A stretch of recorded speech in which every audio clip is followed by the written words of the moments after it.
There's Jim. Hey. Good. We have quorum. We Hey, now have a quorum. Thank you, Jim. hey, sure.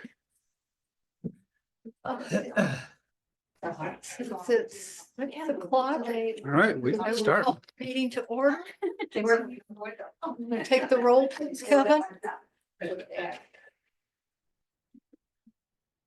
Right. I have Susan West, I have David Shaw, I have David Lorman, and I have Jim Gurm. Tom Bernthal emailed to say that he would not be able to make it. Charles Myers emailed to say that he's ill. He would be able to jump on Zoom if necessary. He emailed some comments for agenda items. And Nathan Jaron emailed and said that he would be joining us on Zoom. I do not see him on. Okay. So. First item is acceptance of the minutes. Does anyone have any changes to the minutes? Nope. David, do you? Yes. No, okay, then I will state that the minutes have been accepted. First item is recognition of the Friends of Pheasant Branch Conservancy for award of DNR aquatic invasive species grant. Yeah, and that's great. Yes. You need us to read the proclamation? I don't know that I need No. you to. It might be nice if someone did. So I think the David, do you want to read read it it? at council. What? The mayor will read it at common It council. will be read at Common Council. Yeah. How much was the amount for? 10,000. 10,000. Okay, yeah. Did I not have it on here? No, it wasn't in there. It wasn't in the actual proclamation. Would you like it read? Yes, please. Quickly. Proclamation. Recognizing the Friends of Pheasant Branch Conservancy for securing the DNR Aquatic Invasive Species Grant. Whereas the city of Middleton values the preservation, protection, and enhancement of our natural resources, including the vital ecosystems of the Pheasant Branch Conservancy, and whereas the Friends of Pheasant Branch Conservancy have demonstrated exceptional dedication and leadership in environmental stewardship, habitat restoration, and community engagement in the protection of the Conservancy's waterways, and whereas the Friends of the Pheasant Branch Conservancy successfully pursued and secured a surface water grant from the Wisconsin Department of Natural Resources, DNR, a highly competitive process in which 418 applications were submitted with only $6 million available in state funding. And whereas this grant will support efforts to combat aquatic invasive species, restore and protect water quality, and ensure long-term sustainability of the Pheasant Branch watershed for future generations. And whereas the Friends of Pheasant Branch Conservancy continue to be a trusted partner in conservation efforts, fostering public awareness and participation in environmental protection initiatives.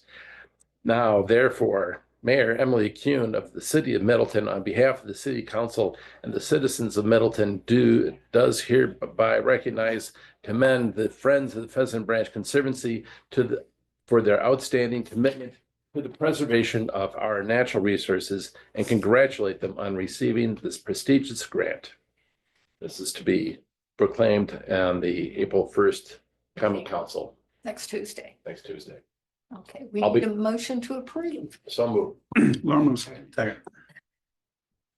I will not be available at the Common Council meeting because I help out the polls.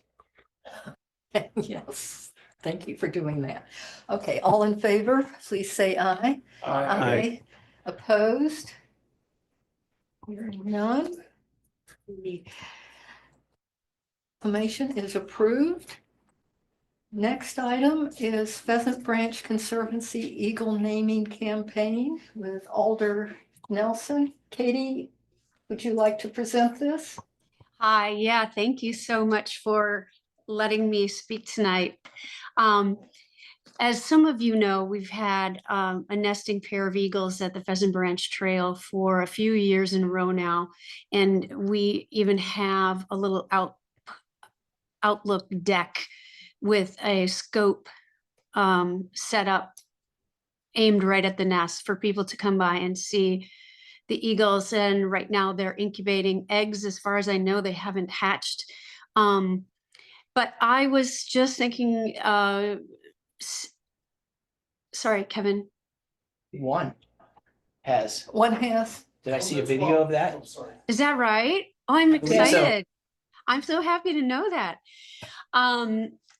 If any of you have followed any of the eagle cams, like at Big Bear National Park, they have named their nesting pairs, and I just thought it might be a fun activity to open it up to the public, see if we could get some interesting names submitted, and it would increase the awareness of the eagles at the trail, maybe get people to come down there to see them more regularly. And I think that when people know of a place and they name their animals, they care more. And I think it would just give a lot more stewardship to the place by more people. And it wouldn't have to be anything complicated. If we wanted to, we could put a little poster down by the scope with a QR code explaining how they could enter, give them a date they needed to enter by. You could come up with the winners, and then we could just announce it on another poster and just say, hey, take a look in the scope right here and see Betty and Jerry or whatever, So I just was hoping that you guys would be okay with this idea. I think the more happy activities we have in this world right now, I think the better. thank you, Katie. Any discussion? The small reservation I have, and I will take advice from others on this because I've not been out there, but encouraging more people to be there be disruptive to the eagles. That is my concern also. But that's not part of naming it.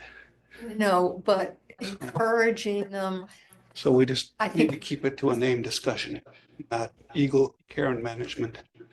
no, but I think we need to discuss You how raise more close people's citizens attention.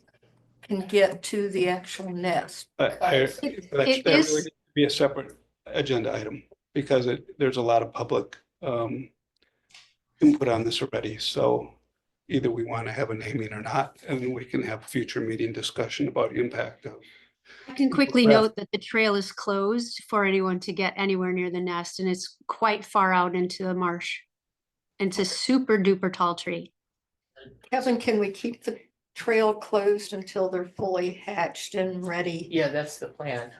So on background here to say, the goal of the campaign would be to create awareness around such issues as safe view of the nest and why Yeah. there is seasonal closing. So I think we can discuss it.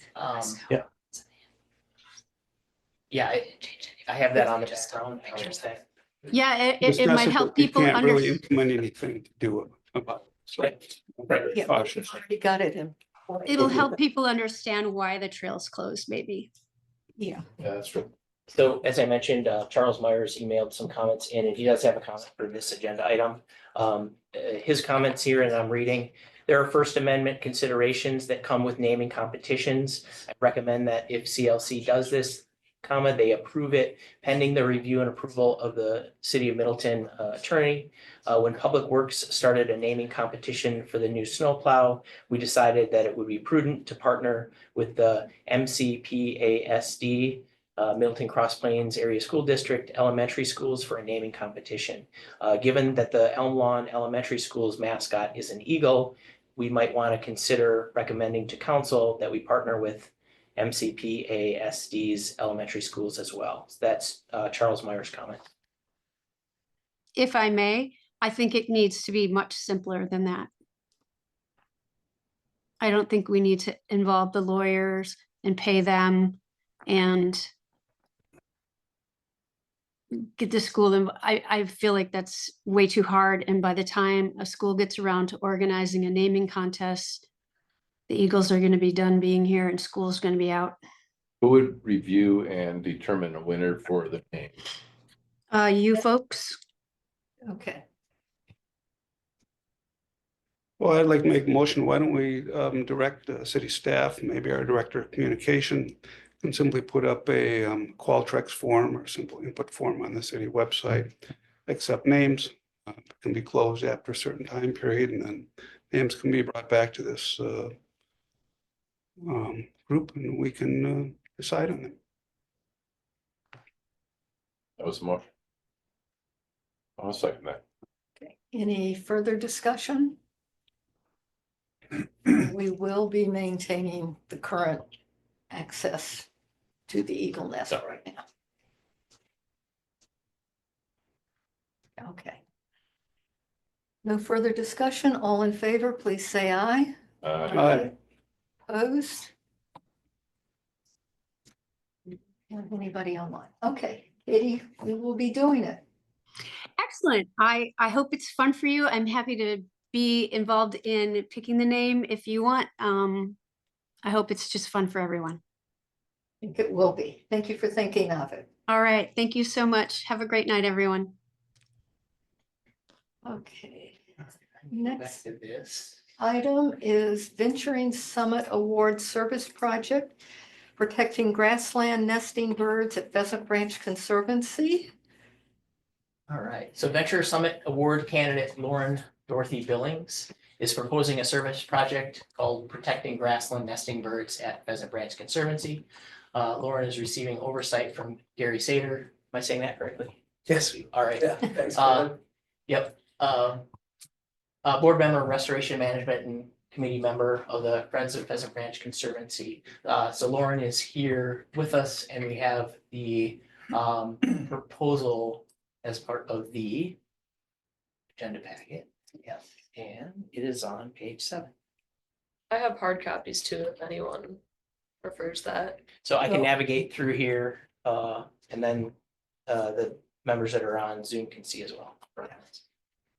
So thank you all for squeezing us in on short notice. We appreciate you guys accommodating our work on this short time period to get this done. So Gary, feel free to jump in at any point you feel necessary. Thank you. But ultimately, why I wanted to come and speak to you guys is I want to figure out what kinds of permissions or permits or whatever the city and Conservancy Lands Committee wants of us in order to make this event happen.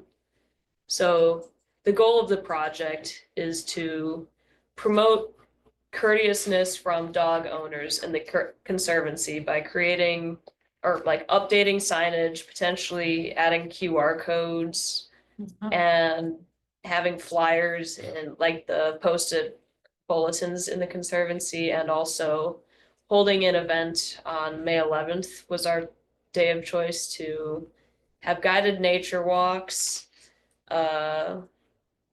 scavenger hunts, potentially bring in the county ranger and have them give a talk, and just instead of just going hard on you can't do this, you can't do this, you can't do this, we want to make it a more positive and welcoming experience for dog owners and explain why you can't do this and how it protects these grassland nesting birds and how they benefit the local ecosystem.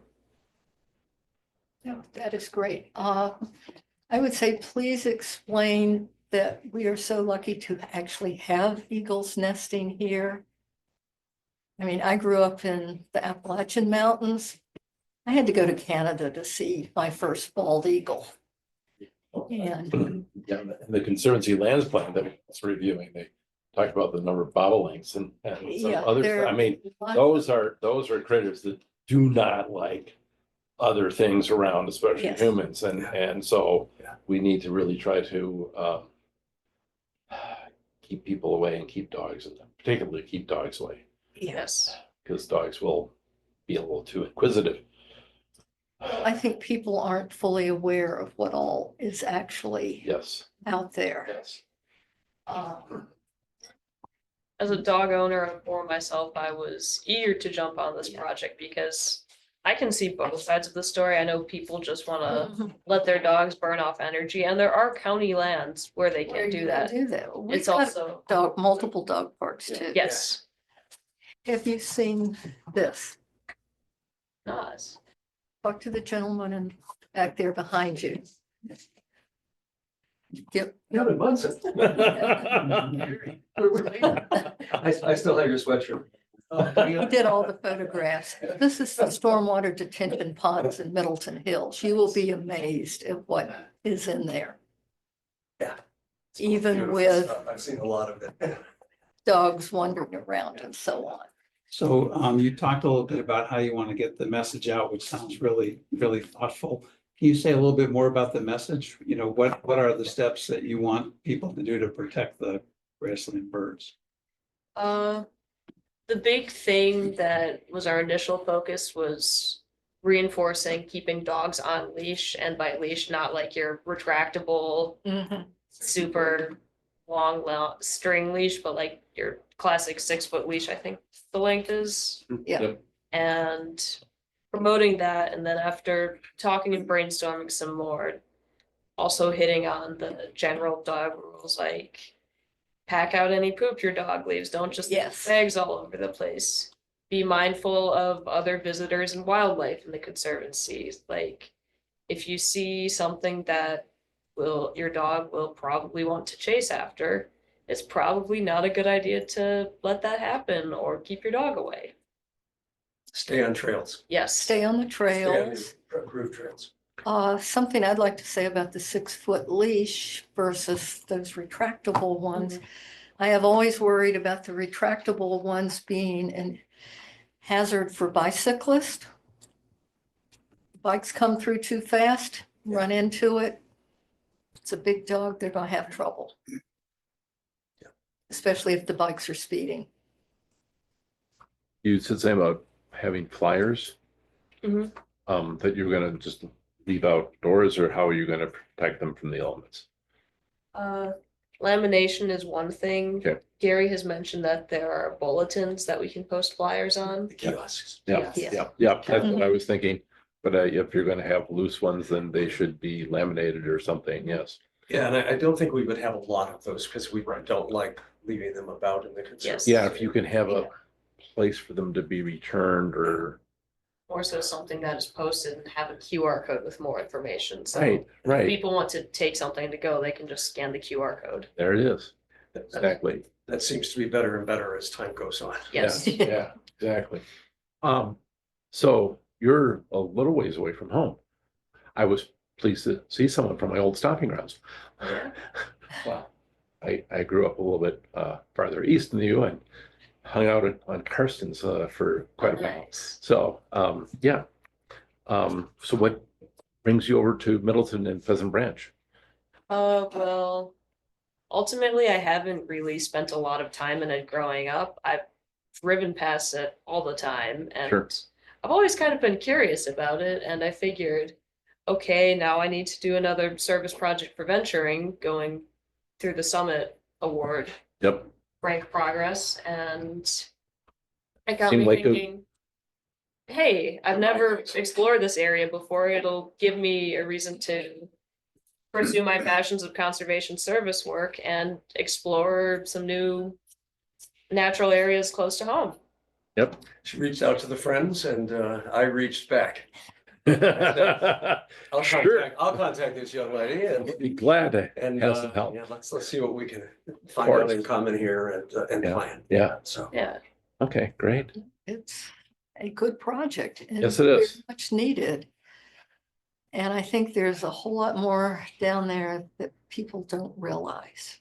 I agree. That if you can make it, people be more aware of the wildlife in there would be fantastic. Hans Silberg, my co-chair with Restoration Management with the Friends, and I just came from a meeting with the birding group with the Friends, and they've been monitoring the activity in the new 160 acres with the new plantings and all of the new open area there for birds. And you're right about the bobolinks, the eastern meadowlarks, the dickcissels. They all have come back in the last year or two, and so. This project is of particular interest to the birding group and all the birders out there as well. They were excited that Lauren had approached us and that we had a date in mind. And that we would like to reinforce that message about Mhm. stay on trails, dogs on leash, 6 foot leashes. And getting information out to them about the increase in grassland birds, and that we would like that to keep happening as much as we can make it possible. Okay, good. Any? Have a motion? Sure, let's make a motion to support this project as recommended by city staff. And city staff will keep an eye on it, monitor it, and keep it within all of our operating ordinances and policies. Correct? A second, okay. Any further discussion? No. At one point, I Okay, know that Lauren paid early on Mhm. for the May 11th date. And I stepped up with the friends. I on think the I got board as well. reimbursed. Did you? Yeah, You got reimbursed? yeah, I got a little carried away because I just came from Minneapolis and Oh, okay, I've been drowning in a research project for school. okay, gotcha. You've got work to do, don't you? You're a UW medicine student. May 11th is not a good time to be. Yeah. Right after finals. Oh, it's after finals. This week's Oh, not for me. oh, good. She could be pretty happy. Yeah. So did you get reimbursed in full or just the, I'll have to check the details, Okay, but I okay. can get back. Anyway. because I just wanted to know if I need to pay the city from the friends or, You can touch base. okay, we'll touch base on that. okay. Sounds good. All in favor, please say aye. I Opposed? No one, okay. Is approved unanimously. Thank you. Thank you. And Thank it sounds you. like a really exciting project. Hey, we have Nathan on Oh, okay. the Zoom call. Nathan, did you vote on that one? his video has to be on, so it It doesn't count. doesn't count. We're gonna say 4-0. Okay. Nathan, if you could turn your video on, please. And Mike. There you go. There's Mike. Now we need Nathan.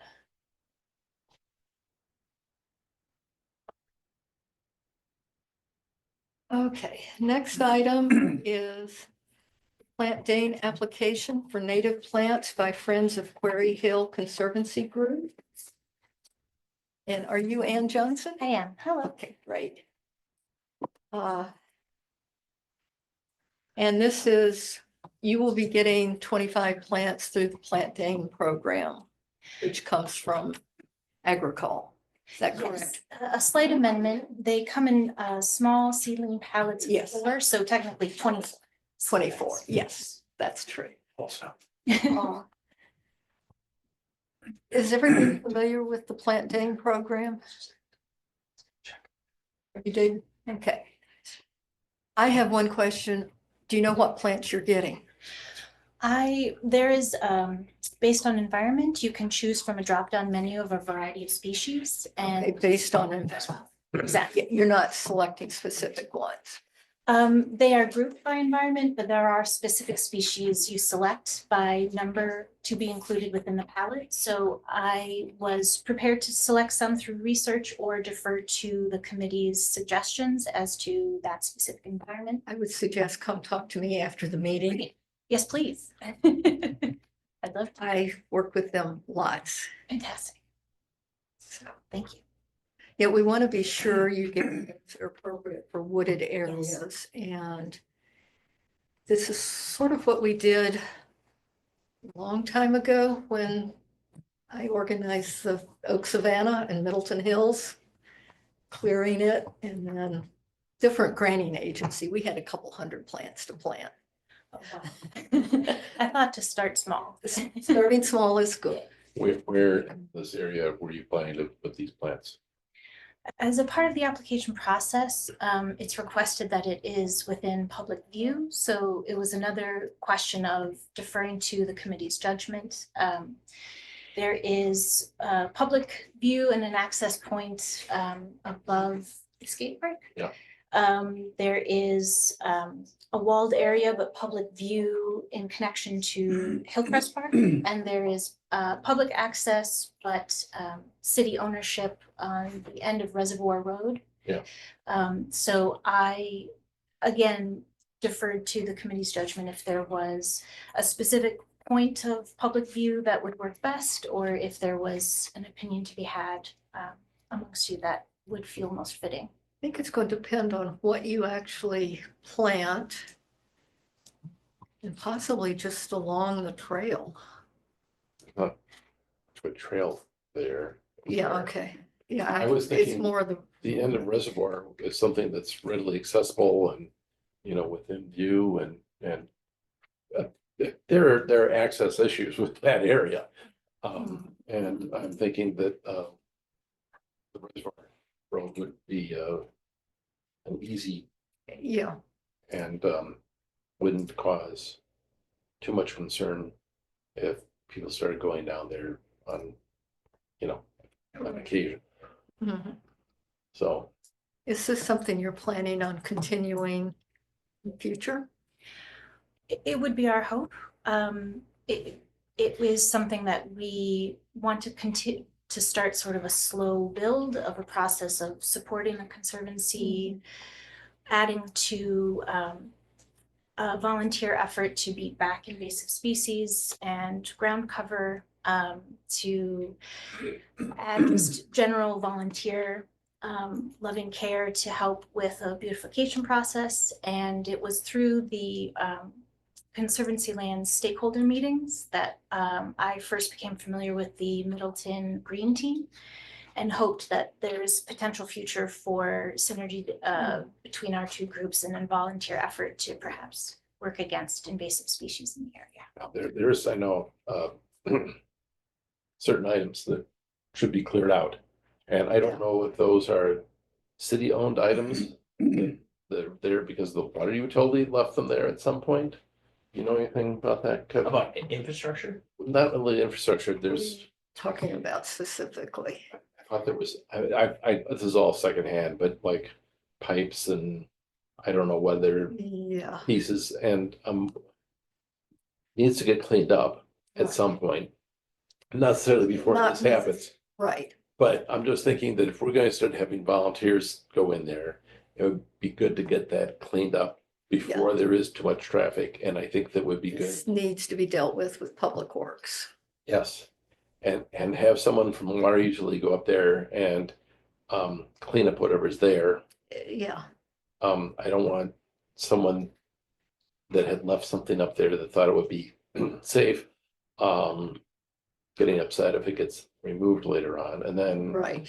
then if we can get somebody up there that can handle this stuff and get a truck and take care of some of that stuff, I think that'd Okay. be good. Before we, I mean, Kevin, can you contact water? I can, yeah, I can just water utility. I don't Yeah. want to have plants planted in areas that then have to be, Is this more right around the well?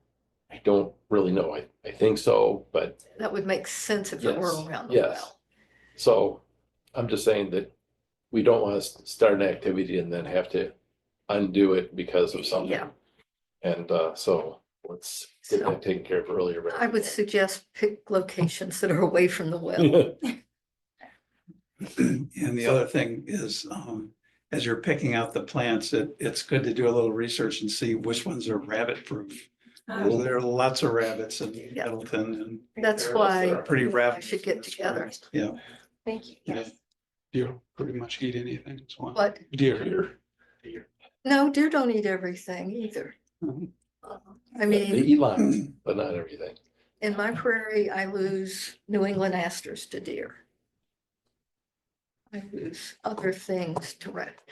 I have an actual prairie in my yard. That's why I'm suggesting we talk. And I get plants from Plant Dane all the time. Very cool. I'm new to the process, so I love that this is available and Yeah. I'd be very happy to talk. And Yeah. they have a couple of botanists there too that just love to give advice if you tell them the site and what you have in mind. Yeah. Claudia and one other lady that are very nice. Yeah. Kevin, do you think the city really should just use a GIS map or a map and then just maybe show her areas where things can be planted and areas that are not simply available?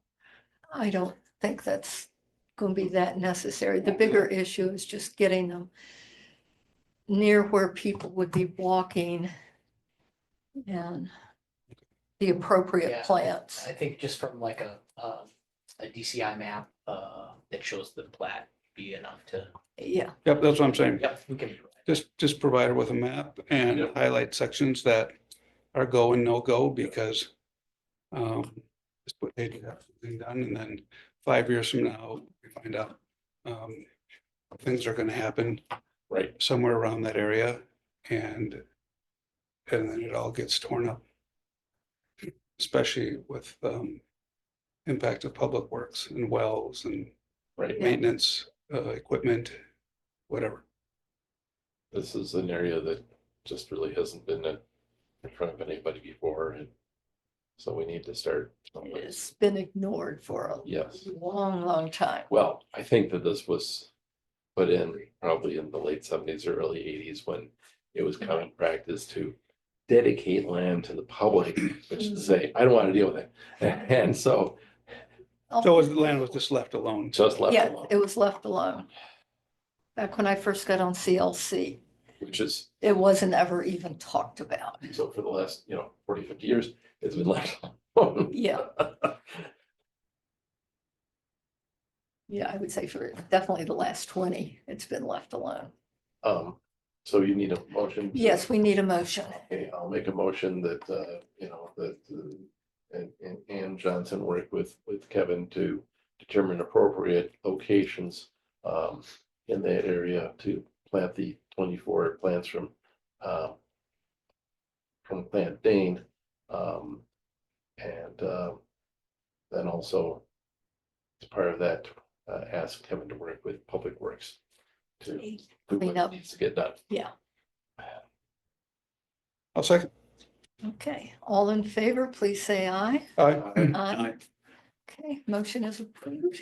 Thank you. Thank you very much for your. Thank you. Yeah, thanks. I've got communication going with Nathan. He's in Montana and he's Oh, has a very slow internet connection. He's not able to get on the audio and video, so he's with us in spirit, we'll say.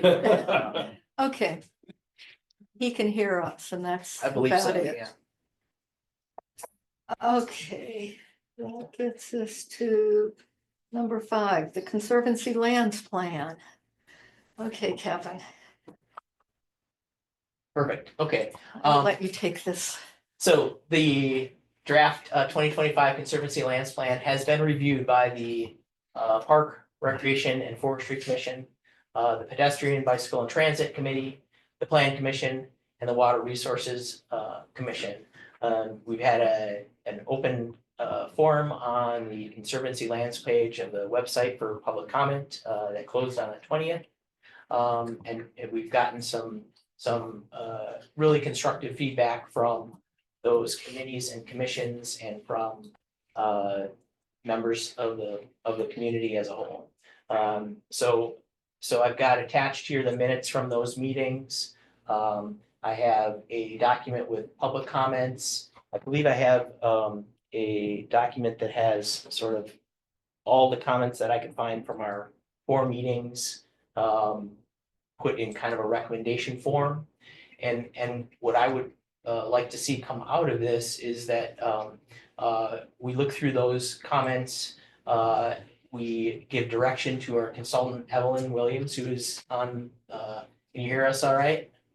All right, very good. On where we want to go from here. And what I would like to be able to do is when we go in front of council and someone asks the question, you got all this feedback, what did you do with it? That we can say, these are the things we looked at, these are the things we changed from the draft plan. Here's maybe what we didn't change and here's why, so that we have a reason for the document that goes in front of that council.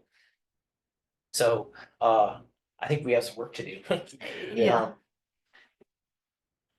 So let me open up Document. the start, and I have the document open here too, so we can look at both the plan and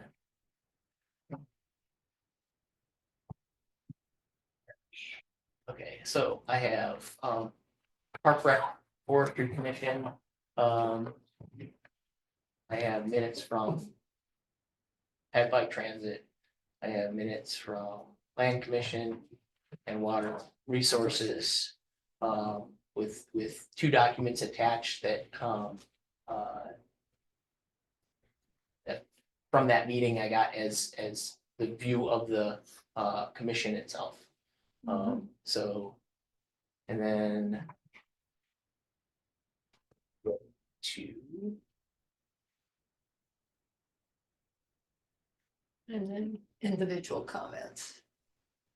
individual comments. And do I have attached?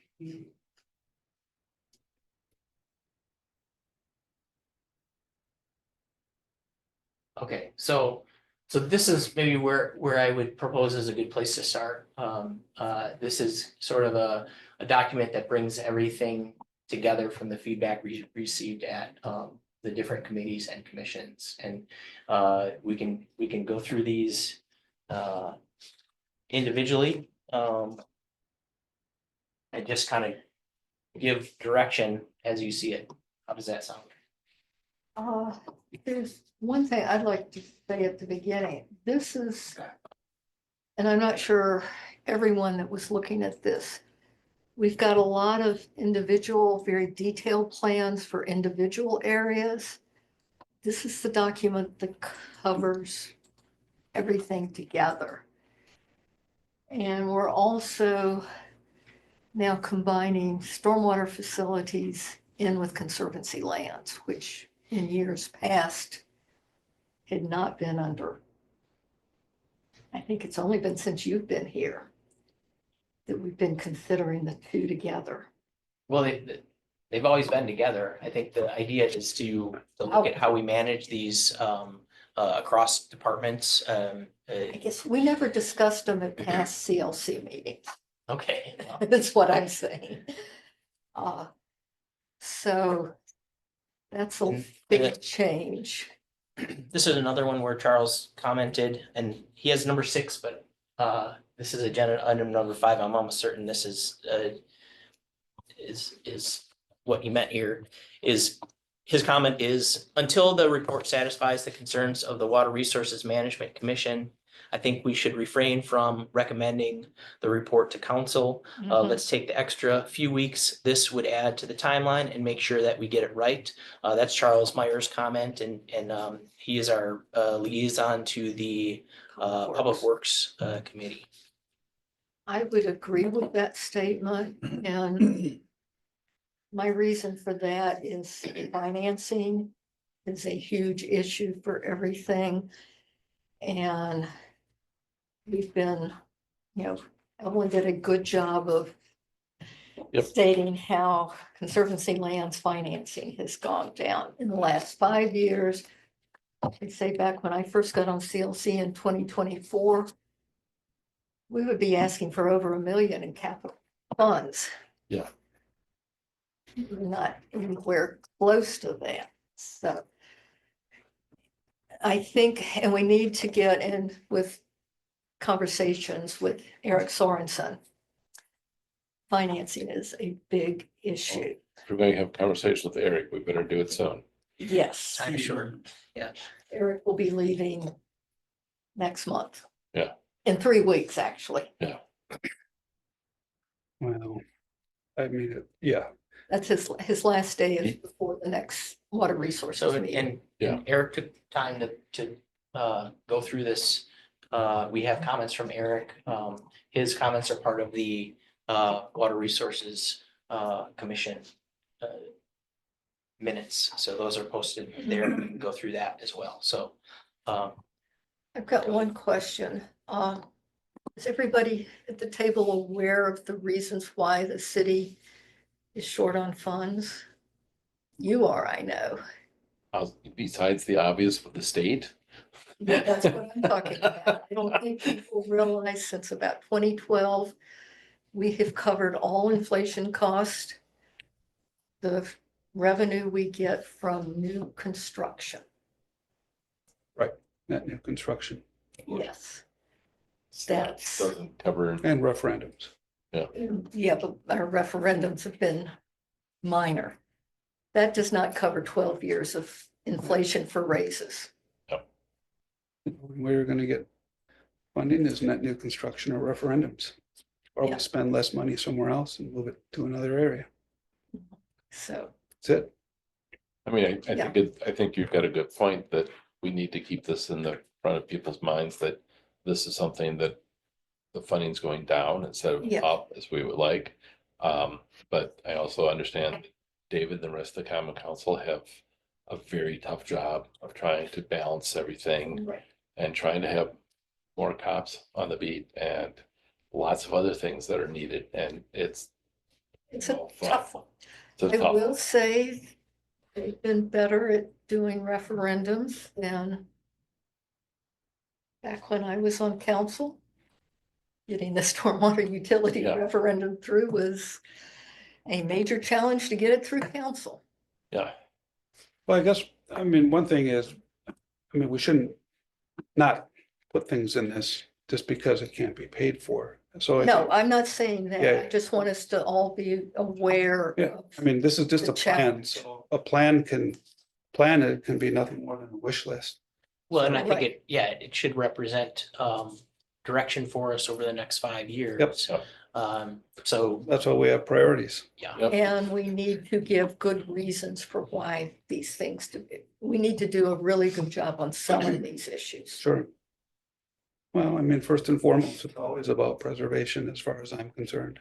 Yeah. We always have to address that would will preserve what we have and prevent loss, damage, and things like that. And when you start something kind of like Quarry Hill, I mean, I know that there are situations where you get some people, they come in and they take out a bunch of invasives, but then nothing's Nothing put gets in, done. nothing gets maintained, and it reverts back to where it was or worse in some situations with even nastier weeds coming in.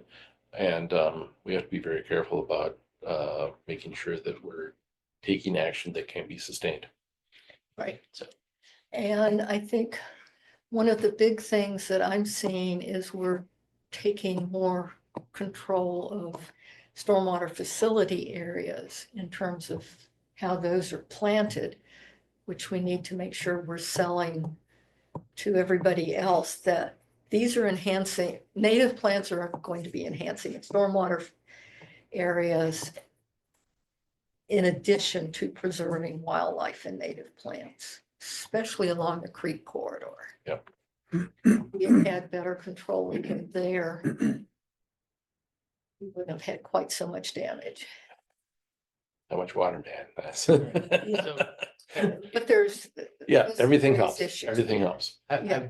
I'd say if we can focus on the document itself. Right. And provide, rather than just generalities of Okay. what we're looking at, and so let's start down this list.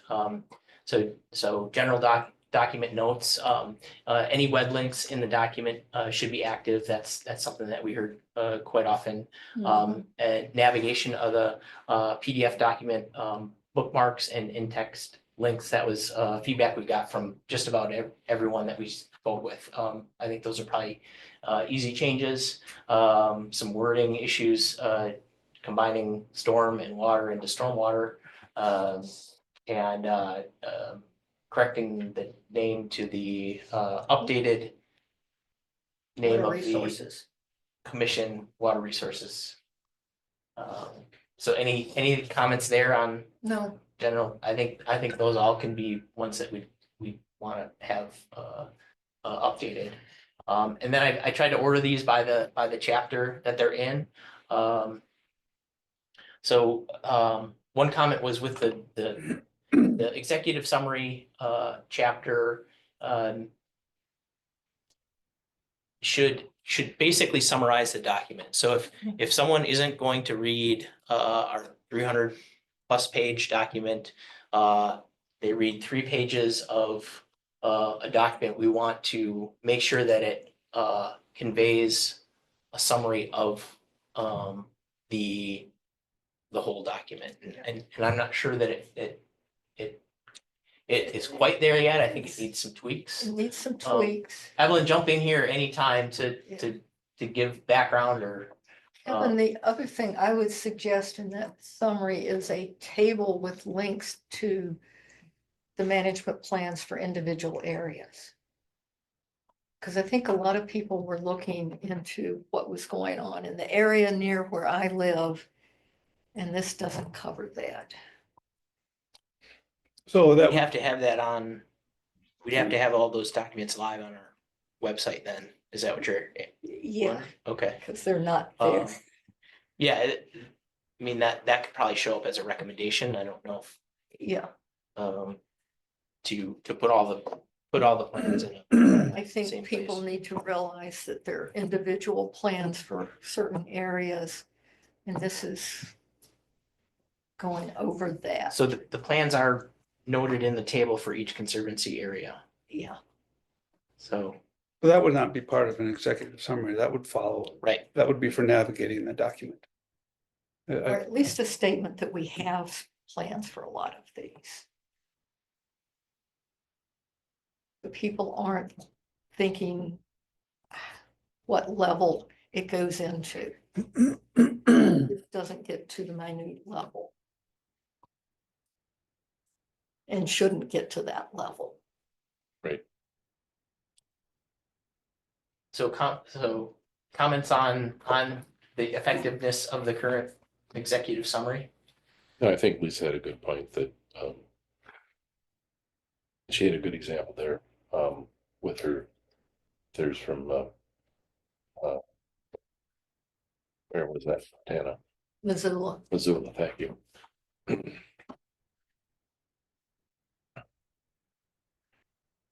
All right, can we move on?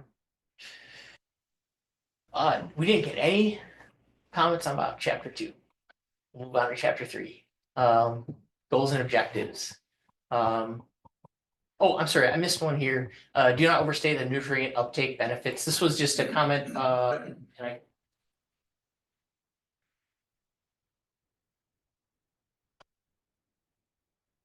I think it came in here, There were a lot of Into places the- where there was nutrient uptake as a benefit. and I think it just appeared in the ecological services table, and I think did I send you the bookmark copy that I made? And now I lost it because it's Adobe. I don't know that. Oh. Okay. Oh. But that was something that came out of water resources is just to be cautious with that statement. So I don't know if that's something we need to change in there or not. Or provide a reference for at least. There you go. Thank you. Yeah, So goals and objectives chapter. Out of water resources management, there's a buffer strip recommendation in goal 6. And I think we just were looking for clarification as to whether that was for all existing streams, wetlands, ponds, or if it was simply either where possible, where available, or in new developments. So I think that's something that we might want to clarify. mhm. And then this was a comment from Eric. The plan should not recommend setting water quality goals for stormwater basins. And the idea here is that the stormwater basins are themselves providing the mechanism for creating water quality downstream. So maybe someone Got can state explain that better than I can. regulations. There's state regulations that govern what levels we need to achieve. So the recommendation here was just simply to remove the wording stormwater features from that goal and keep it with the, oh, I should go to goals here. Goal number 6.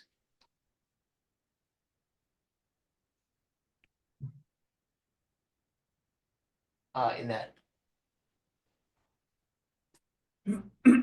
right here.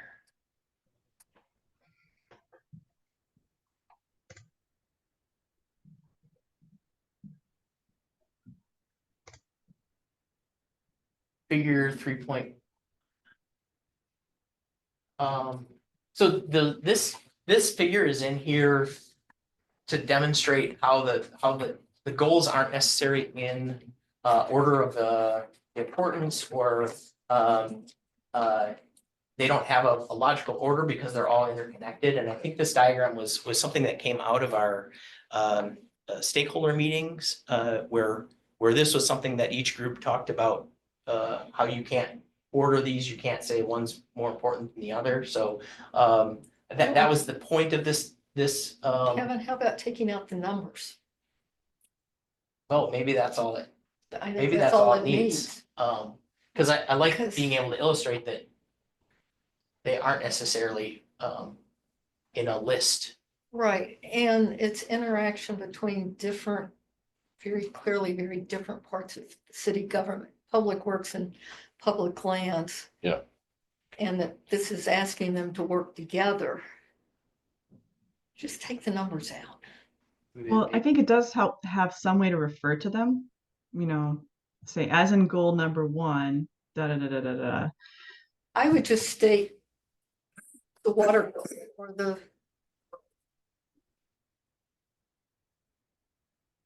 I've heard lots of complaints about the numbering. sort of Oh, thing. okay. It's- I think the table belongs there. Well, I think if.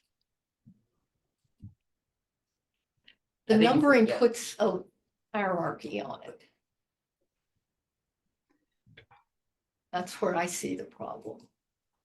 So are you thinking about like the table at the end where we have all of the different references and what goals they refer to? Or I heard a reference to a table and I wasn't quite sure which one you were Oh, talking it's about. figure 3.1, Yeah, okay. 3.1. the figure. So I guess another clarification question, are you thinking, so when we have the text, not just the figure, but in the text itself, remove the numbering for the goals? Maybe not in the text, but I think in this diagram. Yeah, I think if you took them out of the text, you would have trouble whenever you try to reference a particular one. Right, okay. So I don't think taking the numbers out of them all, I don't. Yeah, the text is fine with the numbers there. That makes a little more sense, but for this diagram, we don't want to give a view that something is more important than something else. And maybe that's what you just need to say right on that figure, is to say, you know, the purpose of this without the numbers is just that.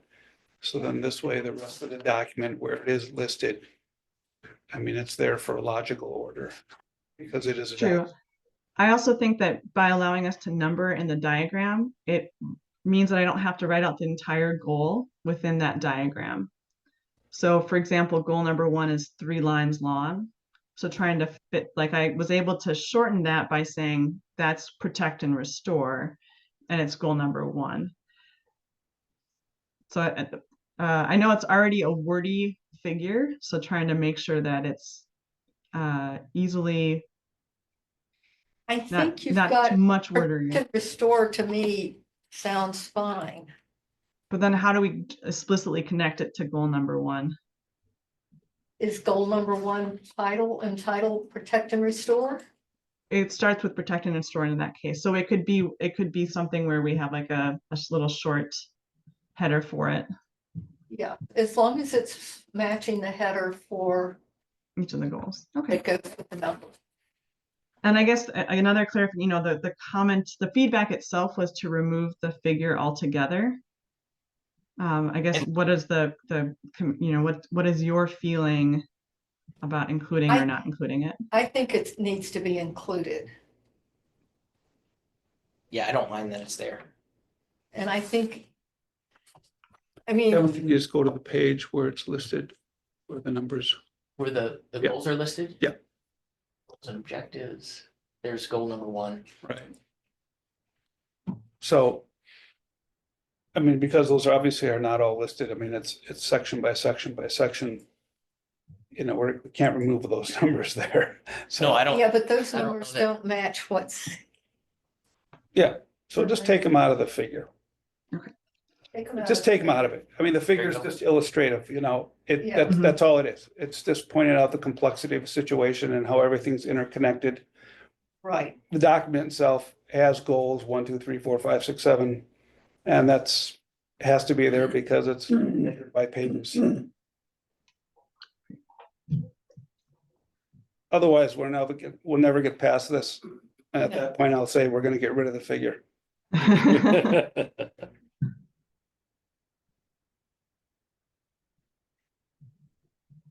So,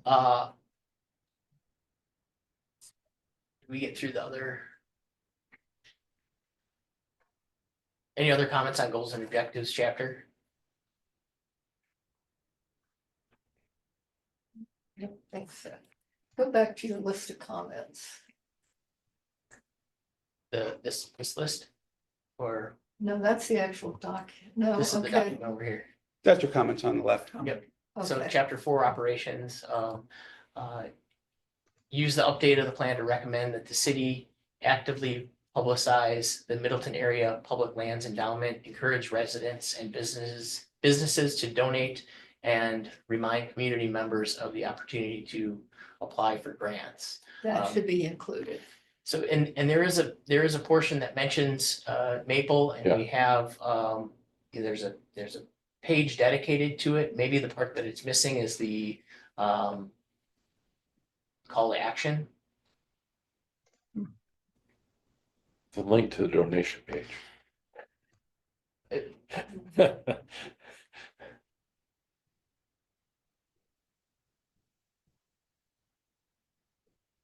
There we go. And it's something, if there's publicity. How much did the Friends raise for the Bach Forest?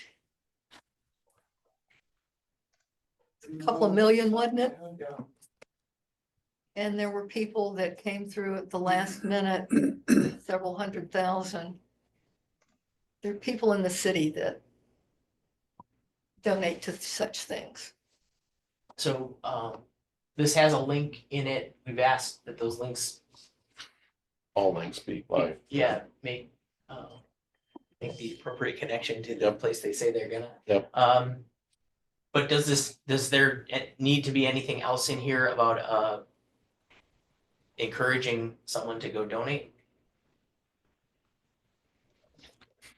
No, I think that the city needs to do independently.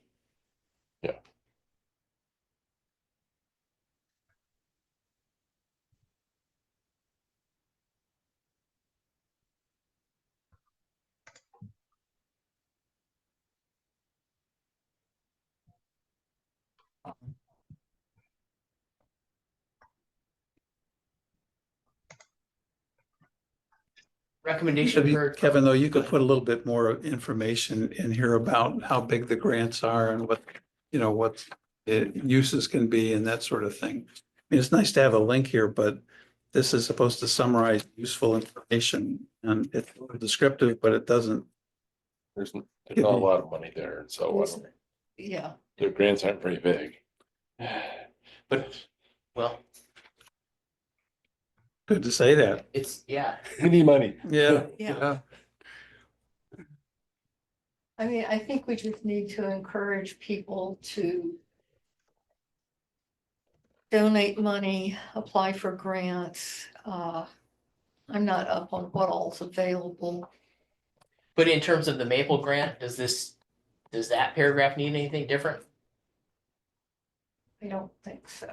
Look, Jim, what were you grants thinking? are made for up to $1,000. Just a little bit of information about what they're for. Maybe you could put in a few examples of what's been given in the past, just so people have a little bit of an idea. It's just pretty vague up there. Yeah, it's vague, but my concern also is some of these older ones that have been done. Are they even still available? So we haven't had that many grants that individuals have applied to over the years. And you don't want to limit their thinking by giving, Yeah, a specific name. I get it, but I understand what Jim's saying, that Yeah, I Gotta give do it too. form, you know, it's just, Or maybe this is Sometimes something that if you're needs just to saying, simply hey, go on the you know. website. grants in the past have been used for blah, Yeah. blah, blah. Right. Don't have to list dollar amounts, don't have to be specific, but Examples would be This nice. is grants from that citizens have asked for or that city staff has applied for. And there's a big difference between the two. yeah, I think Jim is just saying, I think that Just we don't list need the those outcome kinds of the of grant. details. Yeah, just some idea so people know what this is what the grants did. You know, they, just a few points. For example, the grants have helped manage invasive species or increase something Yeah. or Yeah, I think And- that's an easy, whatever. Yeah, That's all. Yep.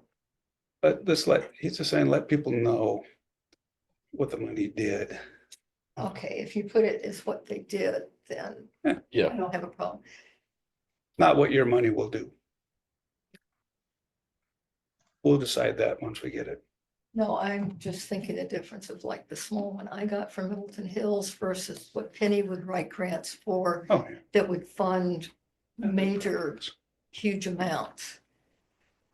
We don't want to confuse the two there.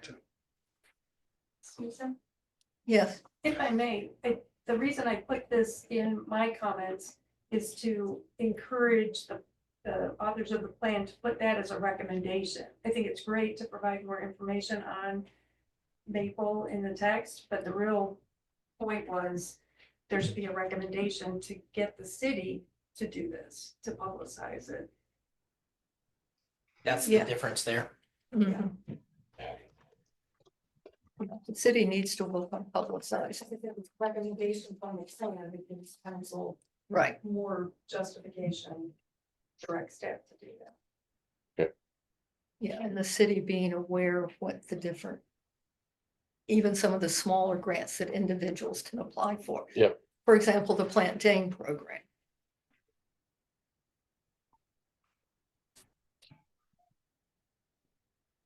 So I think adding a recommendation that the city publicize the Maple grant. Maple and other grants. We need to work on finding out what these other grants are nowadays then.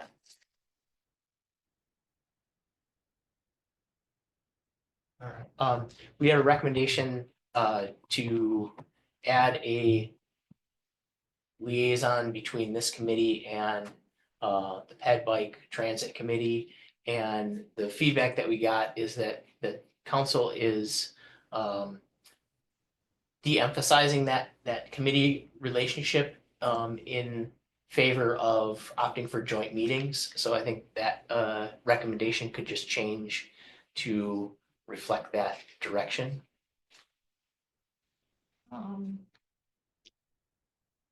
How's that? I've served on both. I mean, I personally think that there might be reason for both.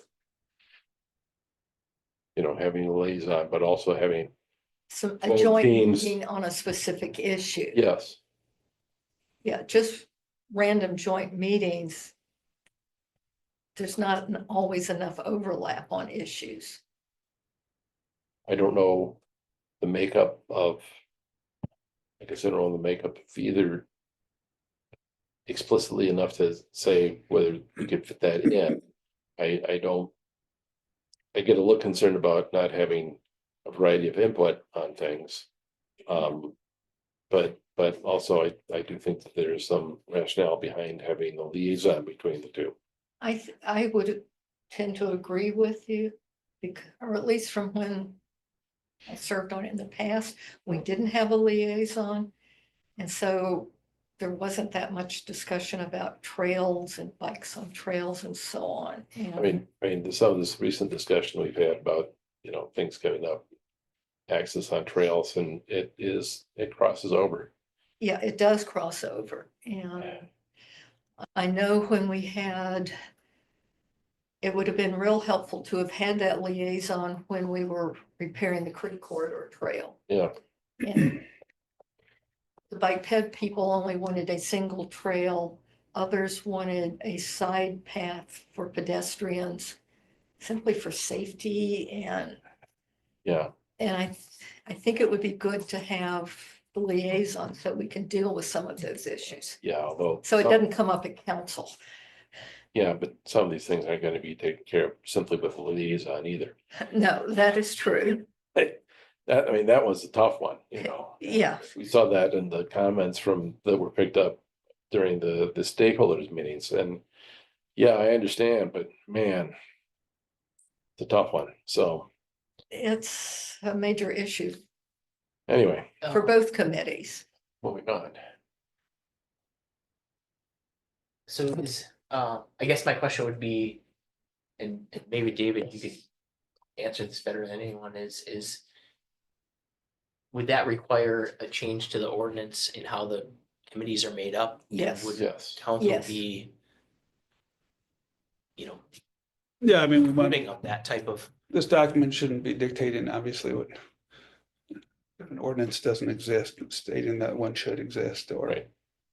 just don't want to go down. I think the statement of just having a liaison is enough, and then council's interested, they can do what they want. I It's mean, good to have interaction between the two committees. yeah, but I think we have to be careful on how it's worked here in the plan. You don't want to be a directive, but you Right. can have it as That's a why I was saying it would suggestion. be good to have interaction between the two committees, Yep. period. I just can't see that print, Kevin. on Yeah. this one? It's really little. Okay, thank you. There we go. Coordinate with, So here it says, oh, okay, so here's the, consider adding a pedestrian, bike, and transit committee members to CLC. Yep. I think that's just have I think better interaction. I think we don't need that statement there, in all seriousness. because of the above statement? No, because this is just something that will work out over time. I mean, we do this as a committee as a whole, as a council, you know, we get together, we reevaluate every 6 months or so on things that aren't in any of these plans, because we realize the dynamics of everything just sort of changes over time, based on the full makeup of the common council, based on just kind of current things and trends that are happening. I think when you think about this big picture stuff, like what sort of, 2 years ago, we started kind of doing a bit of a reorg, in that sense with, and say, well, what started it? What drove it? Was it in a comprehensive plan? No. Was it in any of these documents? No. What it was is we realized, okay, there was a pandemic, there was this, there was a common council that pretty much experienced complete turnover. And we're like, oh, let's take a fresh look at things and maybe even be more efficient. We got committees A through Z. And so the point is, David, if we kept the comment above the blue line and took out the blue line, would that be okay? we have a ped bike transit may increase connectivity trails, bike paths. Yeah, right. It's just redundant. Take it out. Take out the blue Okay, line. so Take strike out that, the line. strike that. I mean, we've got at least 3 alders that are aware of the situation. I mean, and if you even feel that's too constraining, we simply say that it is the goal of Conservancy and Lands to always communicate with all vested Well, committees. it and needs to go commissions both and- ways. Yeah. I think if you took out the blue line and Right. left the one above, I think it's good. that's the Okay, sentiment, right? That's good direction right there. Yep. So the next would be add available trail improvement grants to table 4.9. Let's go back to the small view. Let me know if you need it bigger. Yeah, I'll bring my. table 4.9 is the wrong table.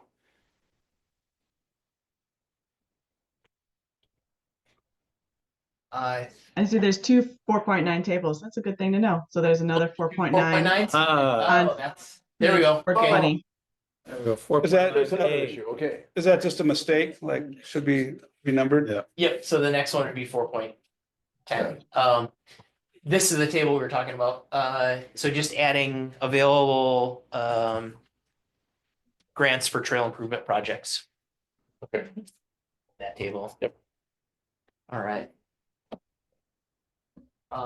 The system inventory chapter, this chapter and the, chapter on our interface areas were the two that generated, I think, the most comments and hopefully we get some discussion here on some of these.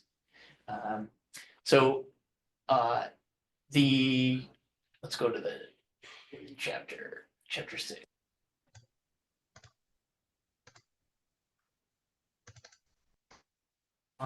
Each, Yeah, that's the inventory.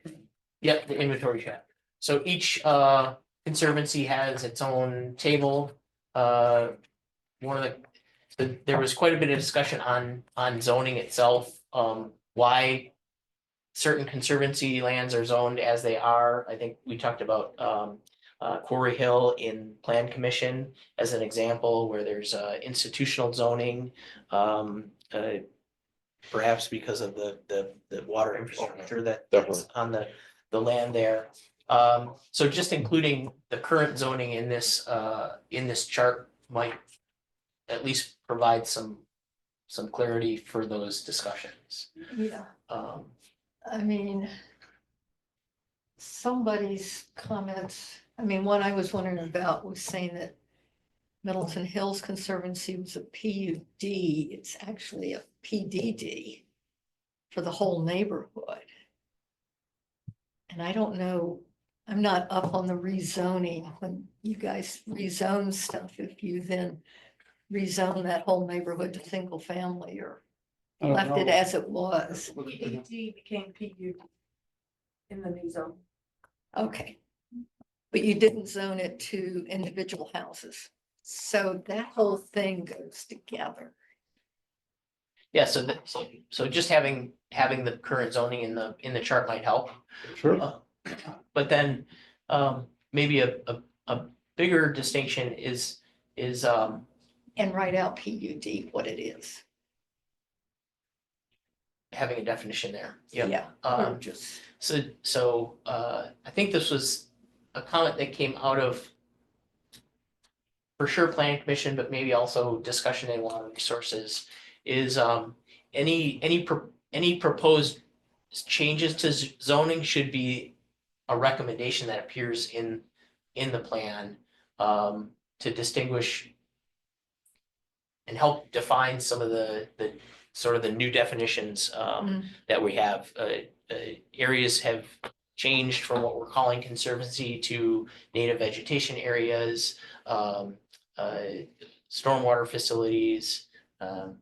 So for anything that we're looking at a change in the actual zoning, it should appear as a recommendation. That was something that we heard at least a few times. Oh, so what you're saying is, right now, under the current rezone, it's listed there, but we know that maybe someday we're going to want to potentially change that again. Exactly. Well, that sounds like part of a good plan. Or at least something to keep on it. No, makes sense.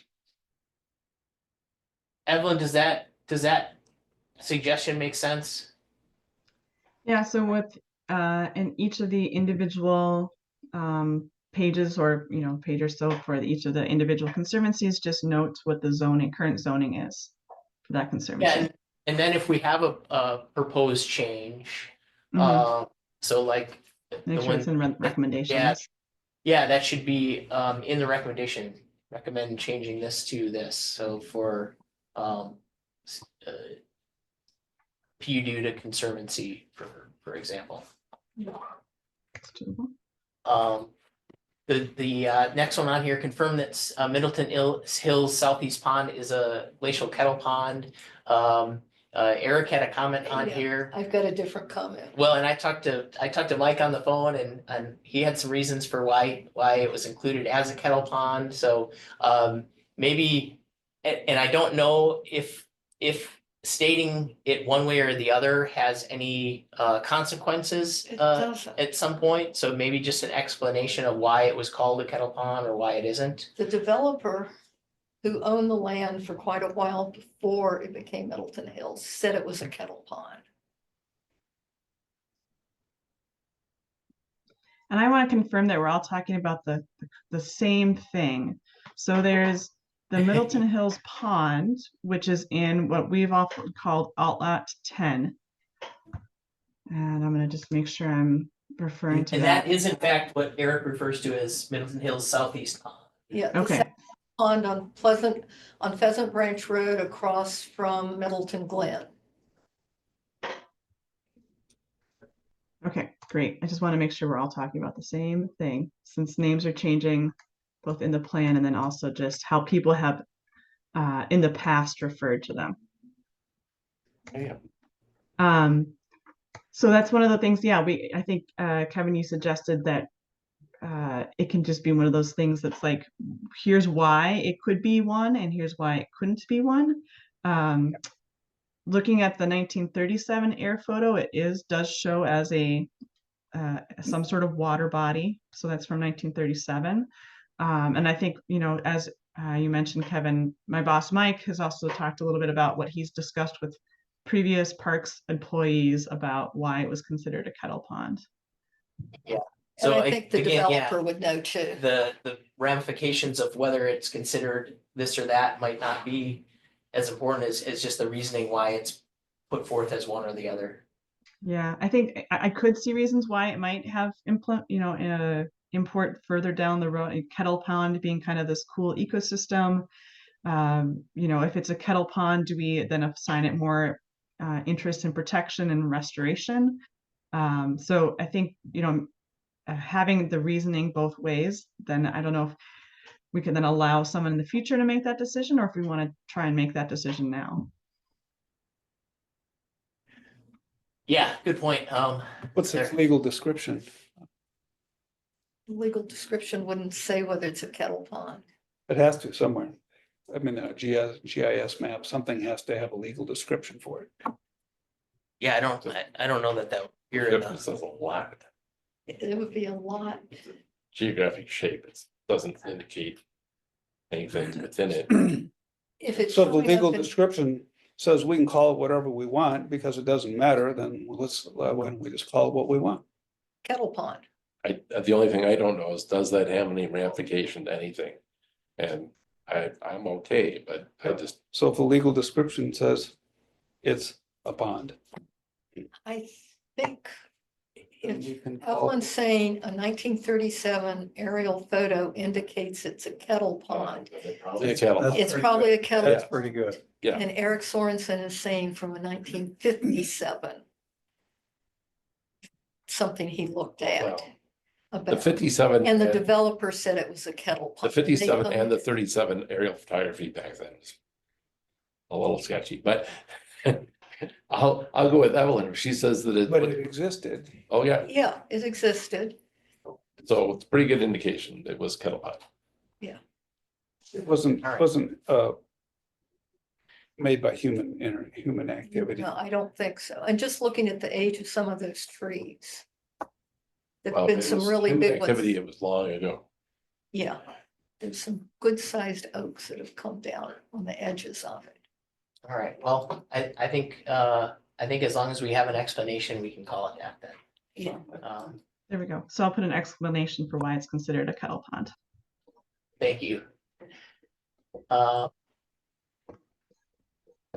Okay. Correct the facilities and access entry for Pheasant Branch Ridge Greenway. The paved shared use path connects Greater Pond Trail and Pheasant Branch Conservancy Trail. I think this was just like a copy and paste error so let's see, this was for that in the chart for Pheasant Branch Ridge Greenway. There's like a line that maybe got copied and pasted from a different conservancy. So just checking that one out. Oh, yep. Find it. Yep. Oh yeah, 'cause it's, yep, so just changing that.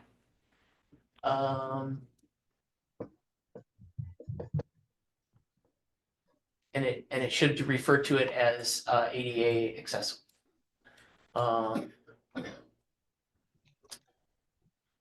any references to drainage way should be changed to greenway. Acknowledge the Graber Greenway project in this plan. So that was something that I think came up in Plan Commission and Water Resources. It's a relatively new plan, but as its Oh. implications to recommendations that say like the city should be actively pursuing acquisition of conservancy lands, highlighting this project might be a good method for that. I think one question I had in terms of referring to this project, is it public knowledge at this point? Is there a definition of what this project is, or a document that refers to this project that then can be referred to in the plan? Or is it a more general, and I say this with all respect, but is it more general, this would be a nice thing to have, and some of us call it the project, but there's no specific document for it? This with the Red Tail Ridge development. I think it probably be more of the Pheasant Crossing development, if I'm not mistaken. It goes from Graver Pond all the way to Pheasant Branch Road. Mhm. And it is public knowledge, and there is a document that can be referred to. Great. Yeah, so I can get that to you, and I think that would be a good thing to highlight. Okay, so lots of discussion about the methodology and the prioritization matrix. So we had, I think, one of the comment forums, as well as from Water Resources, updating Graber Pond Conservancy to reflect volunteer support from the Misty Valley Neighborhood Association through their coordinated volunteer work days. Update scores for the Pheasant Branch Ridge Greenway in terms of public comment, grant, and visitation. So I think particularly the visitation one, the point that was brought up was, and I think there's a comment in here later that probably describes this better, is that we're using the results of our public survey as our information on how different conservancies are visited, in lieu of what we don't have, which is maybe trail counters or some kind of a survey. So there's possibility we're leaving out conservancies that people just didn't say they visit. And I think Because this survey was the one based on, at the start of this project, where we just went around and kind of asked people and handed out this form and tabulated it at the end, right? And we had 900 some people, so it's not a small amount. It wasn't, and I think the point of this one is that someone that can view this trail as seeing people walking their dogs, people on bikes, that sort of thing all the time. And if it scored a lower score, maybe there's an issue with how we tabulated that. Did you tabulate it just using basic mean, median, mode stuff, or an actual statistical, like? I think it was a yes or no. If it was mentioned in the survey, it got a score for visitation. Is that correct? No, Or so am I we had a thinking- way of, people could indicate if they did, more than 10 times a month. I think of them 5 to 10, 3 to 5, 1 to 3, or, I don't visit it really. So we had a range of people so people could say, I visit it a lot, or I don't visit it much at all, or I've never visited it. So then we can rank those based on basically how many average visitors there would have been a month for each of those conservancies. I think one big point about this is that we did have really good response rates. So again, over even 994 respondents to the survey.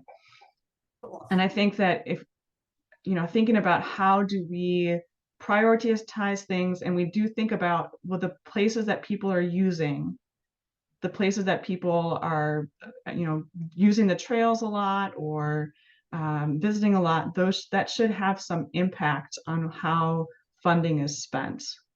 Given, thinking about where are our dollars going to make the most impact for the most number of people. So I understand that it's not a trail counter or another way. I guess I'm thinking about other ways that we could have gauged visitation. But I also worry that if we take that out of the matrix, we're kind of ignoring the use factor of conservancies. Yeah, and maybe the other thing that was brought up is that if someone didn't know that Pheasant Branch Greenway is the place they're walking, they might not be able to indicate that on the survey. Yeah, and that speaks to other issues such as signage and Yeah. and Yeah. maps and things like that. I also want to, I think whenever someone looks, we talked about this at the beginning, that people are want to go right to where they live, and they're going to want to see what this plan says about right where they live. And so people are going to want to say, well, okay, so where did my conservancy hit on this prioritization matrix? And people's, again, the survey is an attempt to get some numbers versus anecdotes of what people and like how many people are visiting in certain areas. That has a comment. I totally agree that the usage should factor into prioritization. And I guess what I'm saying is, I don't think the usage is captured by our survey is reliable. And it just, this is anecdotal. But I'm in a book club in my neighborhood. I live on Whittlesey Road, and the path goes behind the houses of many of my neighbors who are in the book club. And 3 of them volunteered to turn their Ring cameras onto the path because they said all day long, there are people walking their dogs, taking pictures of, I don't know, Kevin's ever taken pictures of the owls there. It is constantly in use, and you would not guess that from the results of the survey. So all I was saying in the comment is that there has to be a better way to gauge the actual participation or visitation, and the survey is not the most reliable way. So in absence of a more reliable way, should we keep using it, or is there a more reliable way that we should be using? I would opt for the more reliable way. Maybe trail counters. We don't have the money for that many trail counters all over the city. Well, and we certainly don't have the time at this point to find data. So I guess the question for this committee would be should that whole factor be eliminated from this? Should we use what we have, and perhaps the plan should make a recommendation for creating a, I don't know, more scientific. Well, I think we need, my concern on this area is there is a huge amount of new construction going on in there that in a couple of years will change the use. Yeah. From now, and it might be better simply to wait, knowing that it's going to be a huge development going from Bell Farms. There will be a lot of people wanting to use it. But at the moment, we don't know, and until the construction's done, do we want to be putting in conservancy areas, lots of money into develop those over other areas? Well, that seems like another question. Yeah. But this one is, you've got a measurement that probably, if something scored high, it probably is heavily used. If it scored Yeah. low, we just don't know whether Right. it wasn't scored very well because we don't have good data, Yeah. But it's still, it's something. Yeah, so I guess the thing- question. I would recommend, keeping it. You might put an asterisk down there that, some things may have been undercounted and let's do better in the future, but it still gives, some of the heavily used areas showed up on that and it's some information. It's not the best information. Yeah, I That's think true. that's probably the best way to move forward. Yeah, just the asterisk would indicate it's based on the survey result Yeah. and not actual count. And what if we're going to put in something of doing surveys in the future, Sure. Yeah. If you were, going if you were forward? to put in trail counts and put a counter at the entrance to Pheasant Branch at Branch Street, it would be an obscenely high number. Yeah, it Um, would. But I guess, the Yep. thing is when you ask people, what do you like to visit? What do you like to see? Where do you like to go? If you live in Middleton, where do you spend your time? Some people might say, oh, well, I get in my car and I drive it over to the parking lot at Pheasant Branch Road and the Conservancy and I walk that loop once a week, or every day. Yeah. So here's the explanation for that factor. Visitation rank as determined by the Conservancy Lands Plan Update Survey, ranking from 0 to 17. Does that, what would the asterisk indicate? Oh, I think that probably covers it. Yeah.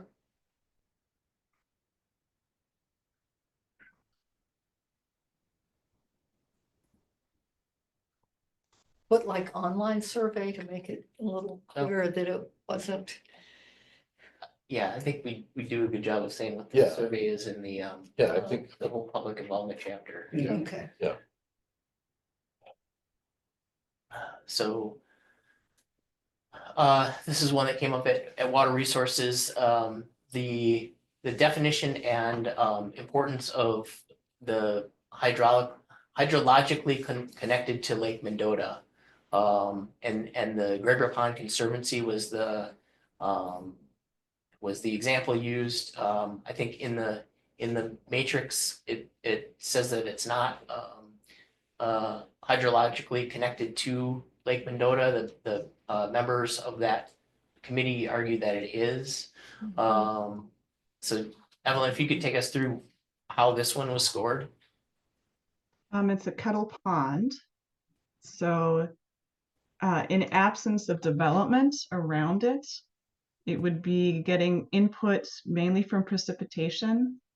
And then the way that water would leave it would be through seepage or evaporation. But I think And their explanation was if Well, hang on a it second. tops, She yeah. said kettle. This is Graber. Yeah, Graber's a kettle Yeah. pond. Oh, I thought you were referring to Kettle Pond. Oh, no. Oh, that was the confusion before, not the title of it, the definition of it. Okay. All right, we solved one issue. Right. Graber Pond is Graber Pond. It may be a kettle pond, but the Yes. name is Graber Pond. Yes. Yes. And I guess that, to a certain extent, all these are any waters in this area are connected hydrologically Well, too. there's water, we have. Yeah, so there's an Drain coming out of Graber Pond pond that goes towards the into Lake Mendota. Conservancy. Yes. Yes. Yes, and Downhill. I would, so it's coming out of Graber Pond, and in part because we've got development around it, so in large flood events, the water does have to go somewhere. Yes. Yeah. But in general, during just normal operation, it is not sending water towards Lake Mendota. Water is not Unless you're done with talking about pump, like yes. seepage, slow groundwater seepage. Well, there's the other problem is, I'm fairly certain we're sending, maybe in the past, there might have been more water going, but we have resent the water that from across the belt line. Oh, That area has been diverted to go into Pheasant Branch Creek. Yeah. So that's taken some of the water from Graber. So we maybe don't know yet how much water goes from Graber to the So, I mean- Conservancy. I think Evelyn's point is that it's a rather minor consideration. Mhm. the flow of water from Graber to Yeah. Lake Doan, and I Yeah, agree. Right. And I think there might be two questions or two clarifications in this, is that one, the issue of Graber, does it satisfy that it is hydrologically or not? And then the second question is this factor something that is important enough to be in here? That's And I think that was kind of a better. you were in that meeting too. Thank you, David. All right. Yeah, and I think that, I kind of question whether that's something that is, we really need to weigh in on as far as this. I would say let's wait until the next version of this. Yeah, let's just skip this for now. So skip it, meaning Leave take it it out. out, Take it take it out. Okay, so striking that factor? Yeah. Okay.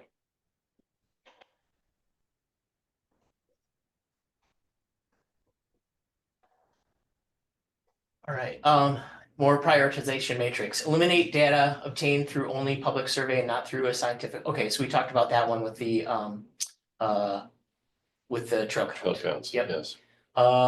Eliminate unnecessary factors or those where all conservancies score the same number of points. Right. So this is one that came up in Plan Commission. That makes sense. Commissioner Paulson Doesn't help. brought this up. Yeah, if you have All tens. all tens across the board, the factor shouldn't matter. So removing those as a factor.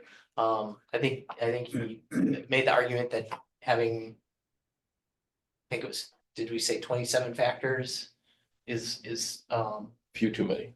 few too many. So if we can eliminate somewhere everything scored the same, we don't necessarily change the output of the results. And we- One minor point might be Yeah. if those factors have changed, if those scores have changed since the previous plan.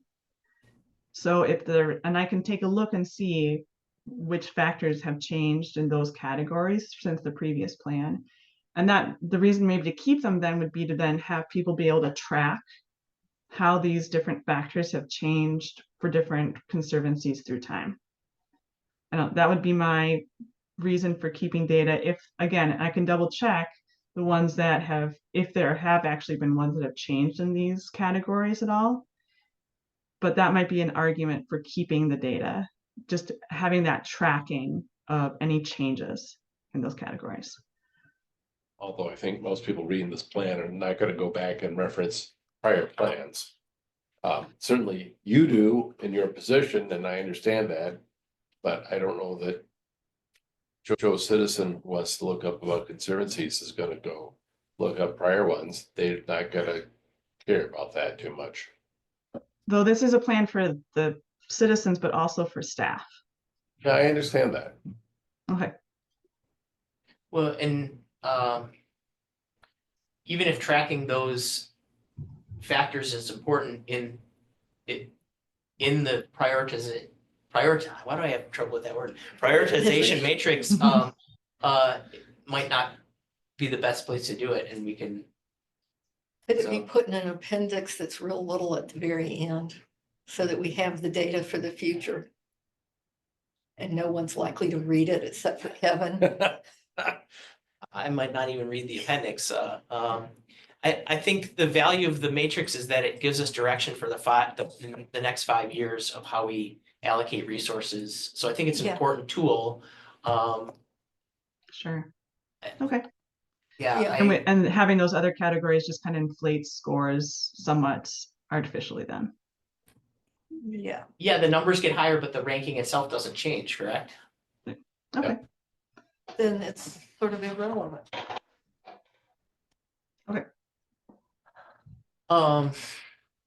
Moving on.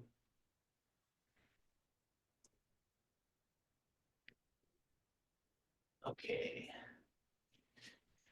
Add ADA accessibility or the potential for that and the presence of springs as factors. So we just said to move away from too many factors, and now we're Adding more. adding some in. So the potential for ADA accessibility or the existence of does that not show up in any other factor? Or could it Is replace this- a, relevant for a specific area in the main conservancy where the springs are? Well, Or is it relevant to a whole bunch of areas? did you add the springs part? Is that part of your recommendation? This was, yes, this was right. Okay, and the springs do what for us? Knowledge of whether there's springs in the Conservancy, Yes. it does, what, how does Well, that? but it's in any conservancy, so the conservancy lands that are gonna be part of the Pheasant Crossing, they contain a natural spring. Actually, there seems to be one, and I emphasize seems to be one, just south of the path, the Pheasant Branch Ridge Greenway path. So the thinking is those are again, any interface where there's water, seems to be an area that we would want to pay more attention to. Maybe make it ADA accessible to areas of water. Oh, well, and to be clear, I think this is.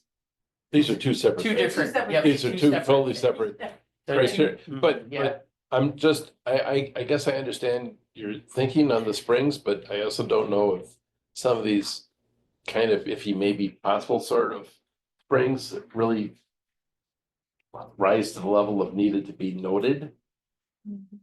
Well, but that goes back to the reliability of our data for any of the priorities. Well, yeah, I understand. Maybe springs Would- need to be explored and identified.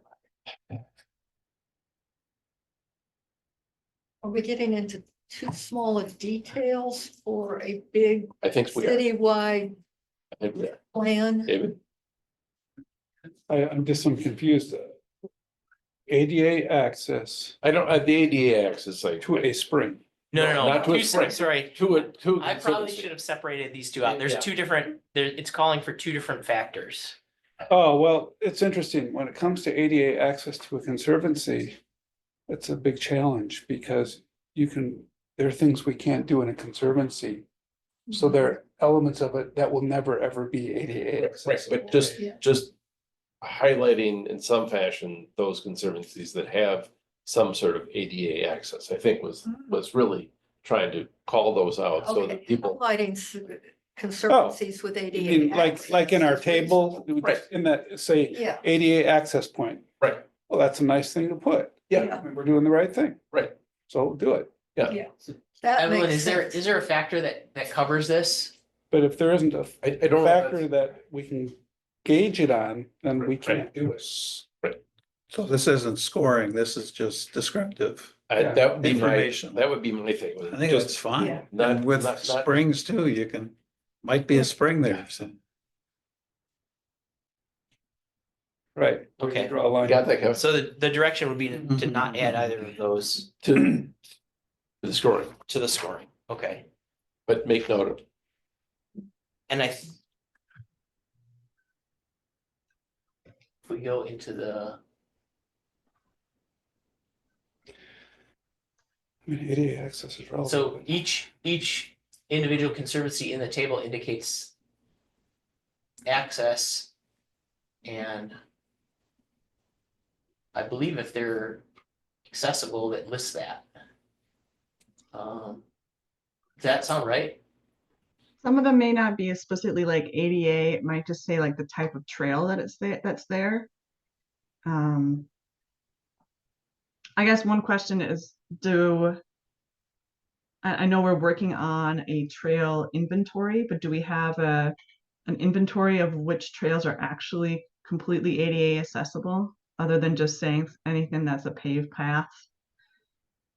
Well, I mean, What if just putting in, we need to do some ADA evaluation of trails for ADA accessibility? I've heard it brought up, and I thought it was an excellent point, that ADA accessible means one set of criteria.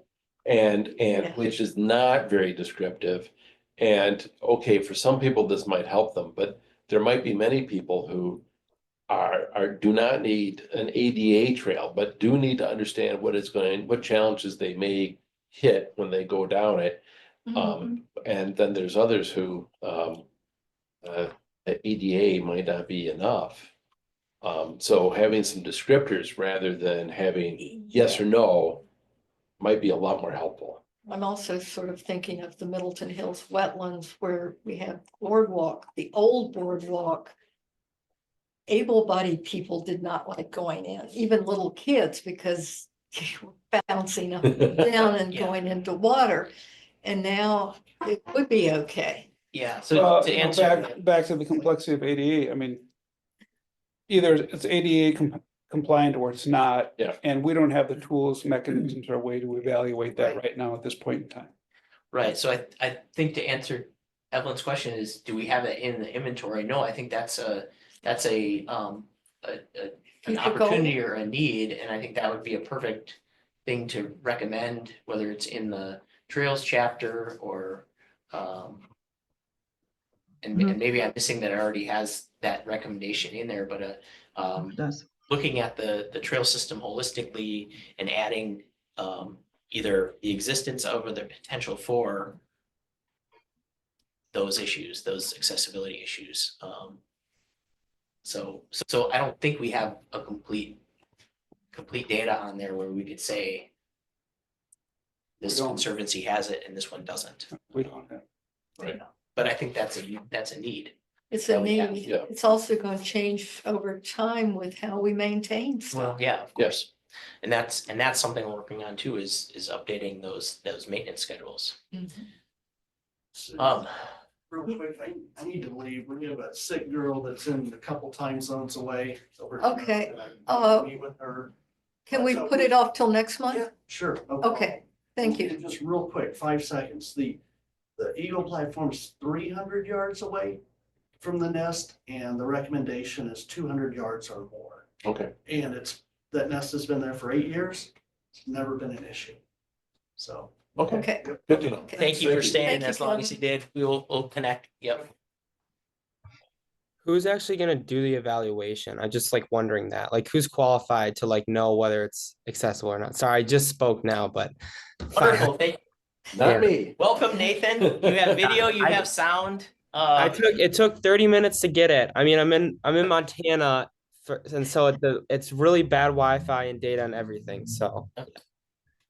There are consultants that they can look at a trail holistically and provide those types of evaluations. So it would be a consultant that the city would hire to look at the trail system as a whole and rate it as such. Okay. And this is not to build, this is only to evaluate for people to look at it, not to actually make it ADA accessible, right? Right. Well, the first step would be to inventory what we have, look at where the potentials are, and then make decisions on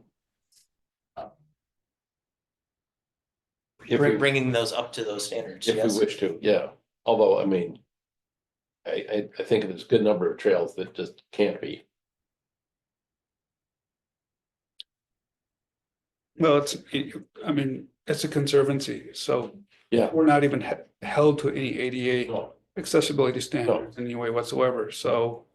The fact that we're doing it is a positive thing. Yes. Yeah. And again, if we have some descriptors, then people could decide for themselves whether they want to take it on. But I think just for the general public, you know, they don't understand that, and so. Right. Because it's come to me personally as an alder where someone said, hey, you guys need to fix this because it's an ADA issue.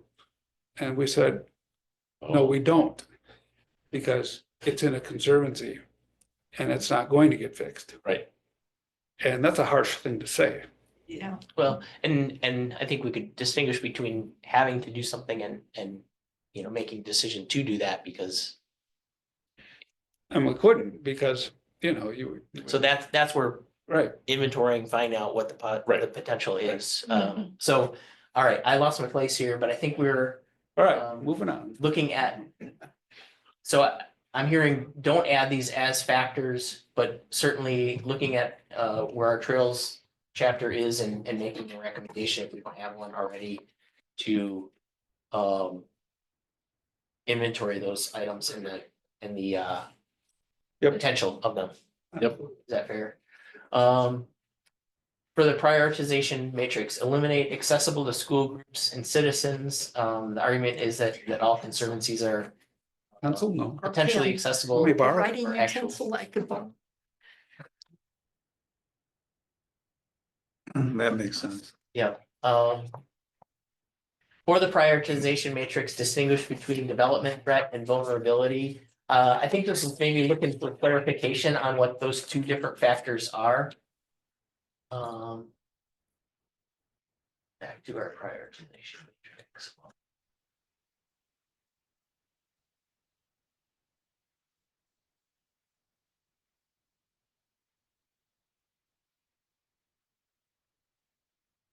So the two ones in question were development threat You can have it back. I won't give it back. and vulnerability.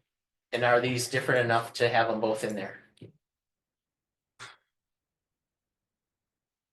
Go back, you can split the screen again.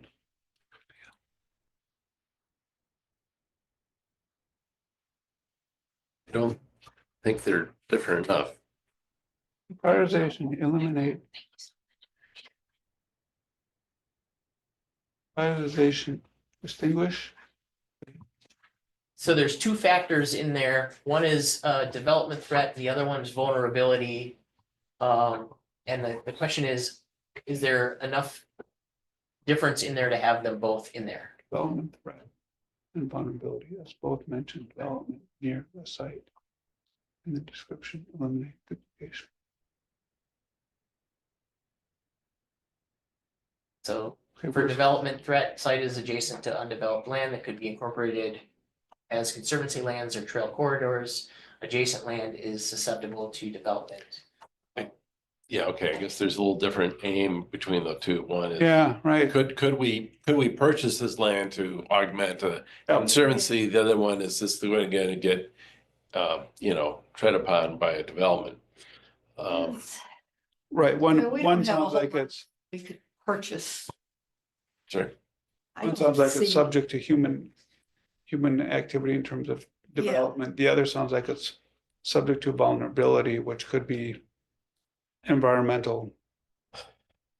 Not having But I from The- human development or human. still Is don't know if I'm really, that right? Well, and Too that interesting. vulnerability, like we can look through, or Evelyn, if you're there, do you know if there's a wide variety of scores in that vulnerability category?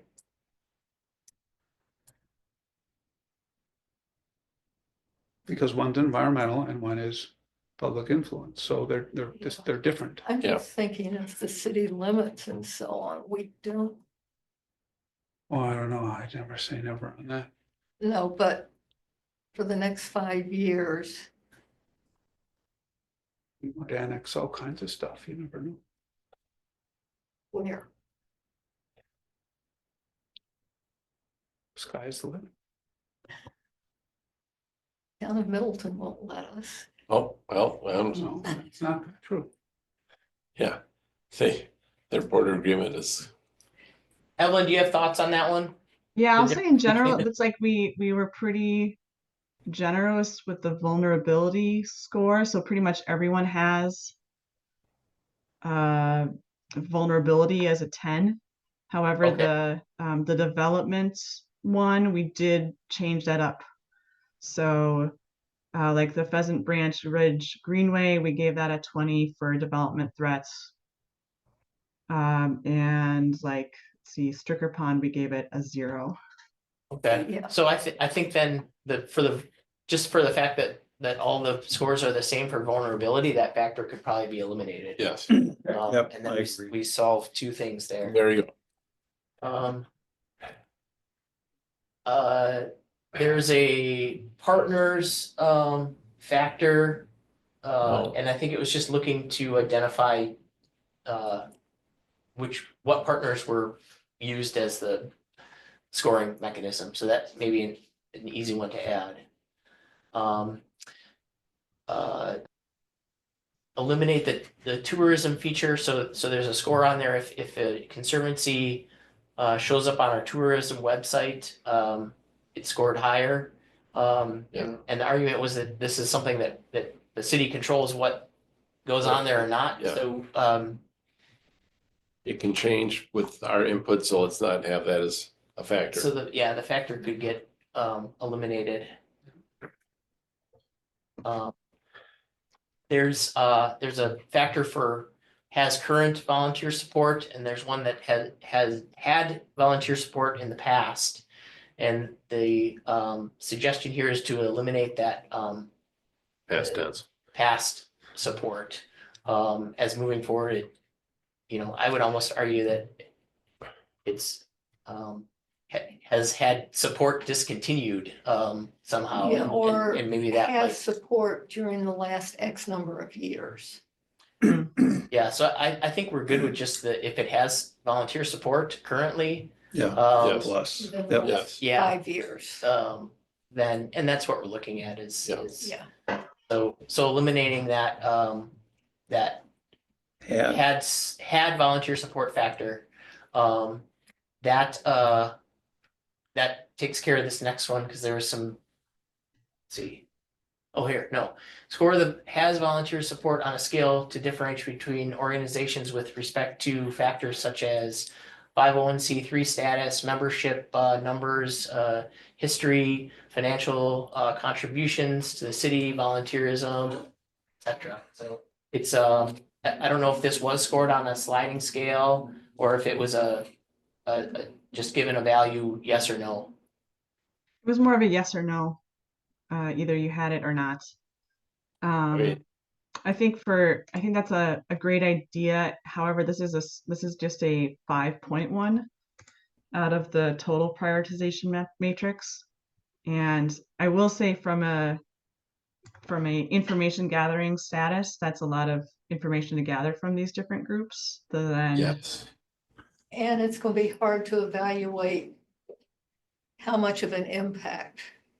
I'm thinking it could be a small group of 5 people that totally, I mean, when we cleared the Middleton Hills Oak Savannah, Right.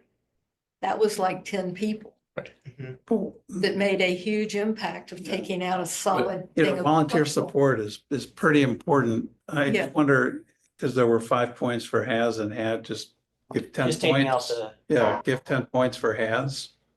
that makes Yeah. sense to You me. know, it is, It's important, but Yeah. But I as don't long, think we can distinguish. as long as the has Yeah, volunteer I agree. support being, there's some real support there and not Yes. just 3 people who have made noise on occasion. Right. I mean, I look at some of these groups and compare that to the Friends group and huge difference. The Friends of Pheasant Branch Conservancy, excuse me. I think that was the point of the comment, is that 5-point score for the Friends of Pheasant Branch and the Friends of Coryell Conservancy. No comparison. Nothing, no, right? yes. Yeah, no nothing comparison. compares Yeah, to the Friends of Pheasant absolutely. Branch, so it kind of. Yeah, I know. Friends of Pheasant Branch is always going to be at the top. Yeah. Oh, Right? Yeah. For 80 reasons, yeah. And I just wanted to say, before we moved on from the prioritization matrix, I know, Lisa, you're in the room, and I just wanted to thank you in general for the detailed comments. I think, you read through the whole document, and I really appreciate that because I wrote it and someone read it. So again, thank you for your comments on this and then for bringing those to attention to the various committees.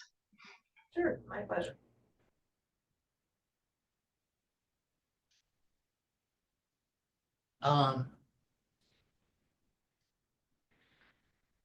Okay, so this is now moving away from the prioritization matrix and into the individual plans for conservancies. And how those plans are prioritized, or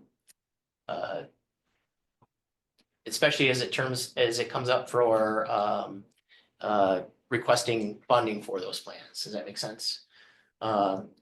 So primary focus for master planning should be to where interfaces exist between conservancies, potential stormwater features, and city parks. So these factors should weigh more heavily than others. So and I think the suggestion here was add a Venn diagram showing the 3 areas, conservancy, stormwater, and parks, to illustrate why conservancies with such interfaces warrant the highest priority.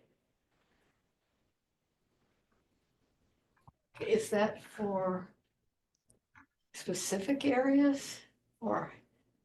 I think I that's guess- the general overview of why we're doing it.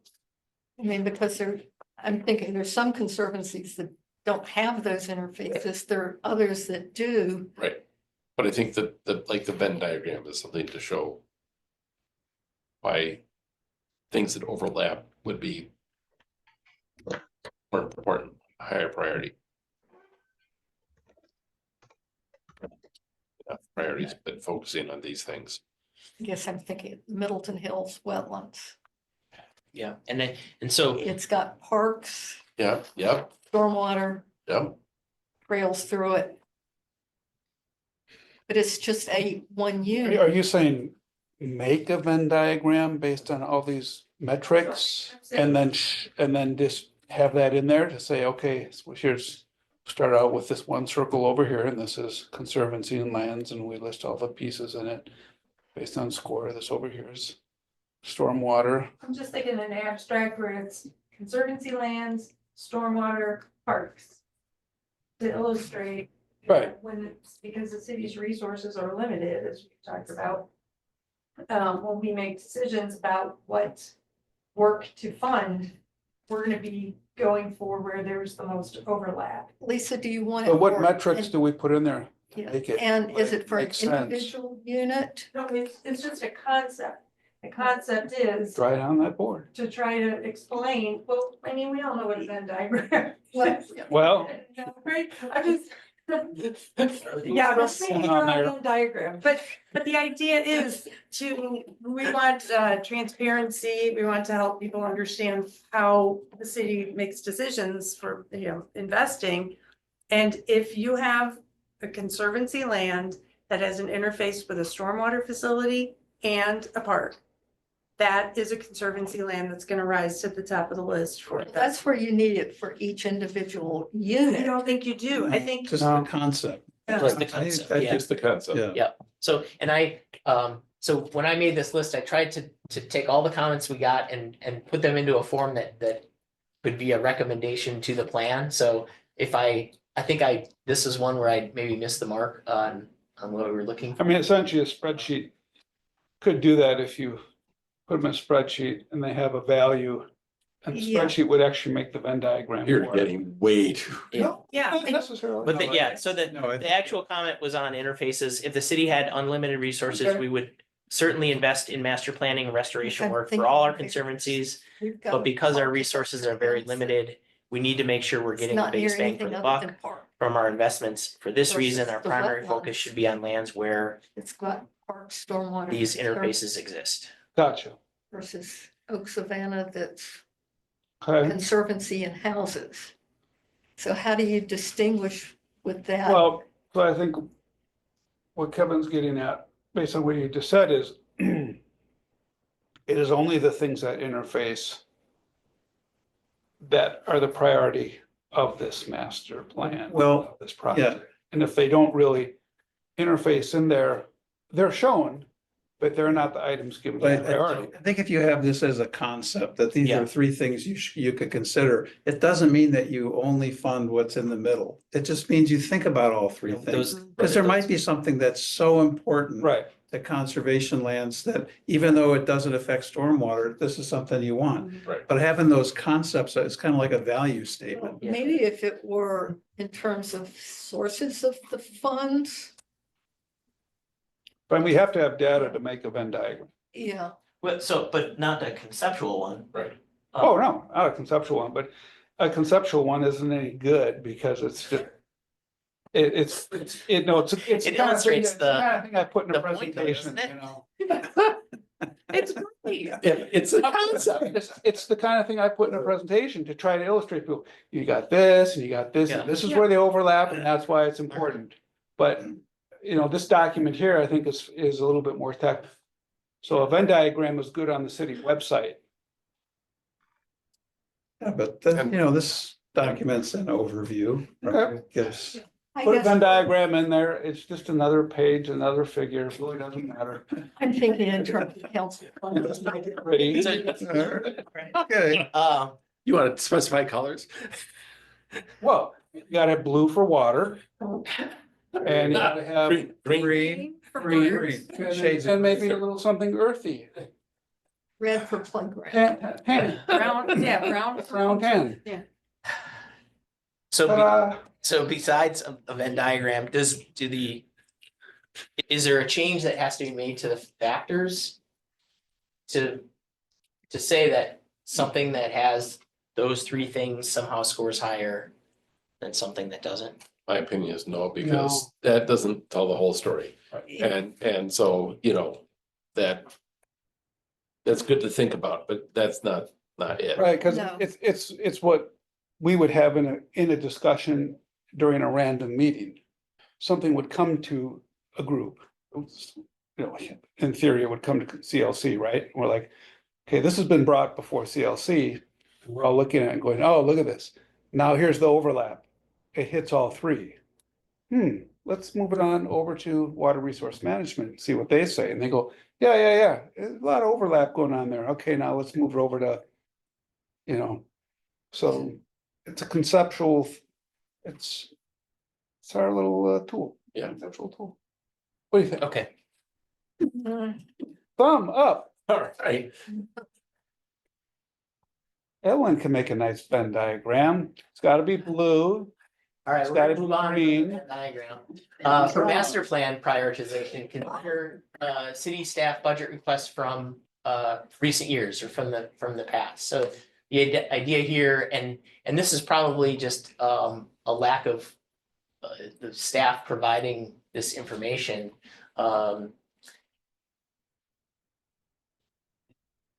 Looking at, let's see, the example was Hidden Oaks. So there has been a request for funding or for master plan, funding for a master plan for that area in the past. The question is, should having that request have been made in the past, should that make that plan come up before something that hasn't had a request in the past that was denied? I would say if it was for the same thing, like for a master plan, And that's what we're talking about. but not for a master plan versus some sort of, Nope, this is purely talking about the comparing the need for Master one plan. master plan versus the need for another one. okay, not a master plan versus Correct. a critical rebuilding of a Yep. path somewhere that got damaged because of a storm. No, this is for the plan. This is for the yearly budget, right? Yeah, for capital Well, requests. Yeah. Yeah, Yes. but they all get lumped so I- on and Can then, we agree, you know, I mean, you'd want to consider it if it was on the previous budget, but if there's some other priority that rises to the top, you know, it might not go to the top of the list. yeah, that's what Well, I'm and I guess- thinking. The question that I came up with is maybe not knowing why that plan came up when it did. If the procedure we use to create an order for when master plans come up, and Hidden Oaks didn't come up at the top. Either the reason we asked for it in the past was not aligned with what we're doing now, or there's something wrong with the way we're prioritizing the plan. So Yeah. is that a fair way of? Yeah, I could Same, see so- ranking it with other plans. I have trouble with a master plan versus the next time we have a 2018 flood. And because the master plan hadn't been done in a long time, we do it instead of flood Yeah. remediation. Right. So Well- yeah, go ahead. May I ask this? So maybe it's just that it's hard to understand the prioritization for master planning in relation to the prioritization for Conservancy lands maintenance. And Hidden Oaks, for example, in table 6.3 has a score of 189. This is 6.3 is maintenance prioritization. So the actual maintenance of the Conservancy lands. That one ranks higher, much higher than Quarry Hill Conservancy. But Quarry Hill Conservancy winds up a higher priority for master planning. And to me, that doesn't make sense. So I will say that, so the priority for both of those is high in the master plan table. So I'm looking at table 4.8. Right, but why is Hidden Oaks scheduled or suggested for 27 and Quarry Hill for 26? Mm-hmm.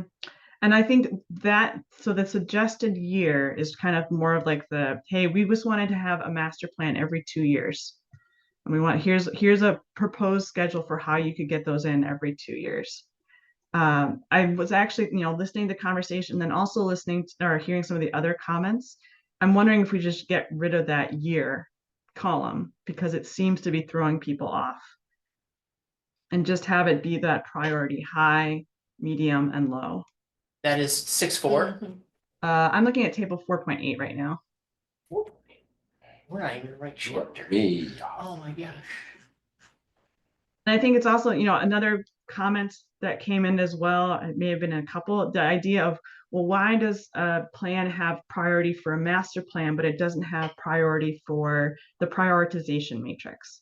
Why are you saying that, someplace that has very low prioritization, scores low on the prioritization matrix, there you go, Kevin, I'm also having trouble with that, score high for the master plan? And one of the things that goes into that prioritization matrix is, does it have a master plan? And the more recent that master plan, the better the score. So it's almost an inverse. These areas for the master plans, they need one. There's no plan for them. They need one. They need something that helps direct management there. And then we have the sites that have a management plan. We know what to do. If we get funds, we can look at that management plan right away and see where that need is. So that's more of a general response to other questions or comments that I heard or I saw from the feedback, just the question of why is the master plan schedule so different than the prioritization matrix? I guess what I would add is, I sat in on some budgeting work a couple years ago when we did this exact same thing. And we looked at it and my first reaction was, okay, let's stick to the timeline because that's what's in print and that's what we're supposed to do. Then we started discussing it and it was like, well, okay, but then all this other subjective stuff came into play because one was cost. Other was, once we started having the conversation at that time, with staff whose responsibility it was to, monitor all this. So is this really a priority? Why does it keep getting carried over? And all of a sudden it was like, well, yeah, we now have some other things that are more reemerging. So that's why. I mean, it was really very dynamic. Mhm. It was there as a guide for staff where it's like, hey, don't forget about it. This is important and it keeps moving up on your list. But now here we are discussing budget and in the middle of it. And push came to shove and some site visits and this and that. And so that's why things got moved around. And they stopped aligning with one table versus another, which I completely understand and it makes sense to me. I mean, it just represents the ability that you have to be adaptive, you have to be flexible. Eventually, when it makes its way up to finance, in common council, because now we're looking at the big picture. Can we or can't we afford something? And so that message works its way all the way down to the committee level. The committee's going, I don't know if we're going to be able to get this through common council. It's a big ask. So what do we really want to get through common council, knowing that there's a shortage of money? And, getting back to what's on here, no offense to people, but I think I could write up a sufficient master plan for Quarry Hill in about 5 minutes. You're Because hired. Yeah. it's gonna say, get rid of the junk and get rid of the invasives. And then we'll start looking at doing some other things, but that's gonna take a while. And this is a conservancy that's sort of not really been much of a conservancy up until Get late. rid of the junk, a control burn, Yeah, and then it's pretty straightforward for now. Yeah. And going back to Hidden Oaks, this is something that's been waiting and waiting. well, the one I'm looking at is the Jacobson property, which is a calcareous fin, which is incredibly rare Yeah, thing. And we spent a lot of money on it a long time ago and it's just been overgrown. Yeah, this is the, And because of the rarity of that feature. Yeah. That should raise it higher. Right, well, so that illustrates my whole point, that here we are discussing this dynamically, yeah, and Yeah. there's reasons why it gets moved around, so. right. Yeah. You know, I think to your point of putting a year in there could be quite confusing. Okay, so Evelyn's comment was, or suggestion was just to take the year out, Yeah. list the need high, medium, or low. Mm-hmm. Keep the, the year that the last plan was written in there. You can go in comments, right? Yeah. Yeah, I mean, we're looking at the table here. Stick the year in the comments. And then that way we can always change the comments. Well, but I think we're also gonna come up on a suggestion for a, like, blueprint for a capital request. So it's. Okay. I think the answer to that one is maybe just to take the year out. Is that? Good start. Let's try it. Yeah. And then I'll alphabetize within the category, and that will be the only way to organize it. And hopefully people won't read too much into that. Then I'll just note that the Conservancy is alphabetized. There we go. All And when it right. works its way all the way up to common council and some alder says, hey, how come the year isn't listed in there? You can say, shut up. Well, at least two of us can. You wouldn't say that though. I would say, there's a reason. So can I just ask, so this is a lot of money to spend on planning, if you don't have money to follow up on the plan and, Yes. follow it. That's a good point. But Is there, maybe this happens organically, but is there some sort of a pacing? Like you don't want to get 10 plans ahead of what you have funding to actually do. To do. You want to balance it, you want to make sure that you're not spending a lot of money on planning that would go to implementation. And that may have been the hesitation in the past.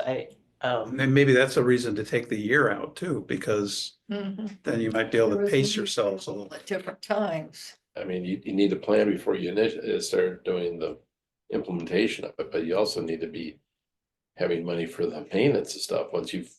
Yep. Implemented them. So, if they're all high, Yeah, it's also high expense, not so high, okay. We can do this in a budget, great, then that's the high priority one that's gonna get funded. Right. Unless, people show up at the common council meeting with torches and pitchforks and say, oh, can I do that? yes. Okay. Well, I mean, how else do you think we get make our votes? If nobody cares, we're just gonna do it. So it's good that you're there. I will say that, for grants, oftentimes for grants, having a management plan in place makes a grant application a lot more appealing. So, Having the years that- listed is important for a grant application? No. having a master plan the for a year conservancy is take. important for a grant. Right, but we don't need a year for when we plan to do something. No, yes, but you were just going back to a point about the implementation of management things versus spending money on a management plan. So, you might say, well, we've got $20,000, we're going to spend that invasive species management instead of a management plan for hidden oaks. Where if you had spent it on the hidden oaks, then you could apply for grants that would give you that funding for the invasive Yeah. species. Yeah, I mean, there's advantages, but you just don't, my point was you don't want to get too far ahead with these things. And I think having a set schedule you might end up doing that. I mean, if you've got money for 2 or 3 projects, it doesn't make a lot of sense to plan 10, right? Right. I do think it's important to emphasize that, the last time a plan was written, other than the ones that we're doing, this year is like 2018 for part of Pheasant Branch. So I know I suggested not having the years, but I also think there is some urgency in getting master plans for these areas because we're just starting to get really out of date. or they had never had them. So If there But, and I think the first recommendation in either this chapter or chapter 6 is to prioritize those. Evelyn, is the language in this document anywhere for an educational standpoint to say, if you don't have a plan, you lower your risk, or you lower your likelihood of being able to get a grant? Or is that common knowledge? Does that, I can make we sure, don't have to worry about that? it's one of those things that I think it's common enough knowledge for me that I hope I put it in there, but I will double check and make sure. So, you know, Mhm. if someone really is gonna take the time to read it and they get to page 80, and then they realize, oh, okay, I didn't realize that you, For Yeah, we- grants, yeah, okay. all right. Because some of our alders read this stuff. it's a couple of them do. Some of them really read it. Yes.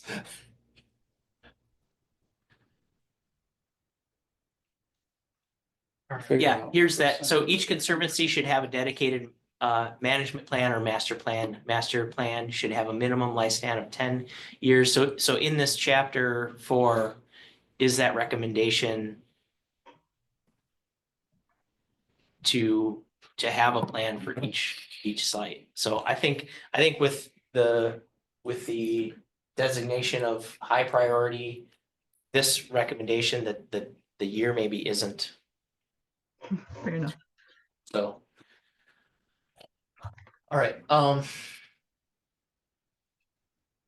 where are we here? I guess. Identify and catalog privately owned conservancy lands and discuss any impacts or restrictions on these lands. So I think this came up in respect to Pheasant Crossing, where there's privately owned conservancy lands. Does that ring a bell?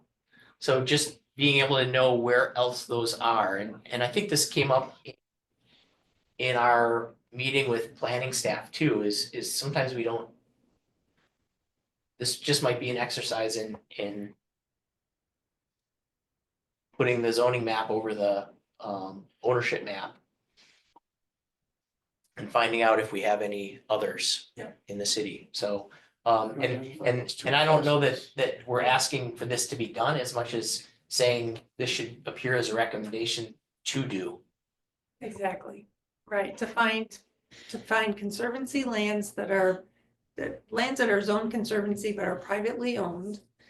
And to find land that is owned by the city, like the Quarry Hill Conservancy is owned by the city and it's conservancy land, but it's owned institutional. Right. So, and I think we've probably done a good job of identifying the areas that we want to call conservancy. We can tell what zoning there are. I think probably the bigger opportunity where we maybe don't know all the places are to see what's zoned as conservancy but owned privately. Yeah. So I think just having some kind of recommendation to catalog those is what we're looking for here. And I think, and just to clarify, so this issue came up because of the Pheasant Crossing development that's going in?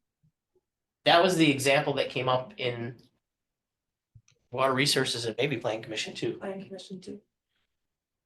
And I guess, are there other, just off the top of people's heads, areas that people know about this? Or is this kind of is Pheasant Crossing going to be the first of its kind? I can pull up the GIS project that we have. I'm just thinking about having gone through these conservancy land areas. The outlot north of Pheasant Branch Ridge. Oh, Greenway, yeah, okay. Another, Is that and then zoned there's also conservancy? something behind the Conservancy. Yeah, we found two parcels behind the Conservancy condominiums along Oh, right, yeah. okay. Old Creek, Pleasant Branch Road. Pleasant Branch Road. Yeah. Okay, thank you. And so the idea here is that this is a recommendation. For the planning staff and. Yeah, I think it could be a recommendation They're registered to an LLC? for the city Yeah. to catalog these David, I areas. remember 'em Okay. 20 years ago when I was first on Conservancy lands. It was a big issue. And then we changed staff. Yeah, that land is still registered, LLC? What I'm saying is staff forgot it. Oh, yeah. I think we had, this might be sort of a duplicate, proposed changes to classifications from the prior plan. So example would be native vegetation management areas should be recommendations. Not simply, changed by this plan. And the recommendation should focus on differences in management practice and goals for the different classifications. So this is one, I think was right out of the minutes from Water Resources.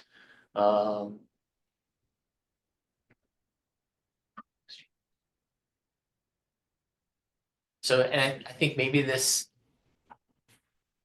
does this have any implications where what we're proposing in the plan needs to have an official change? Is that what I'm getting from this?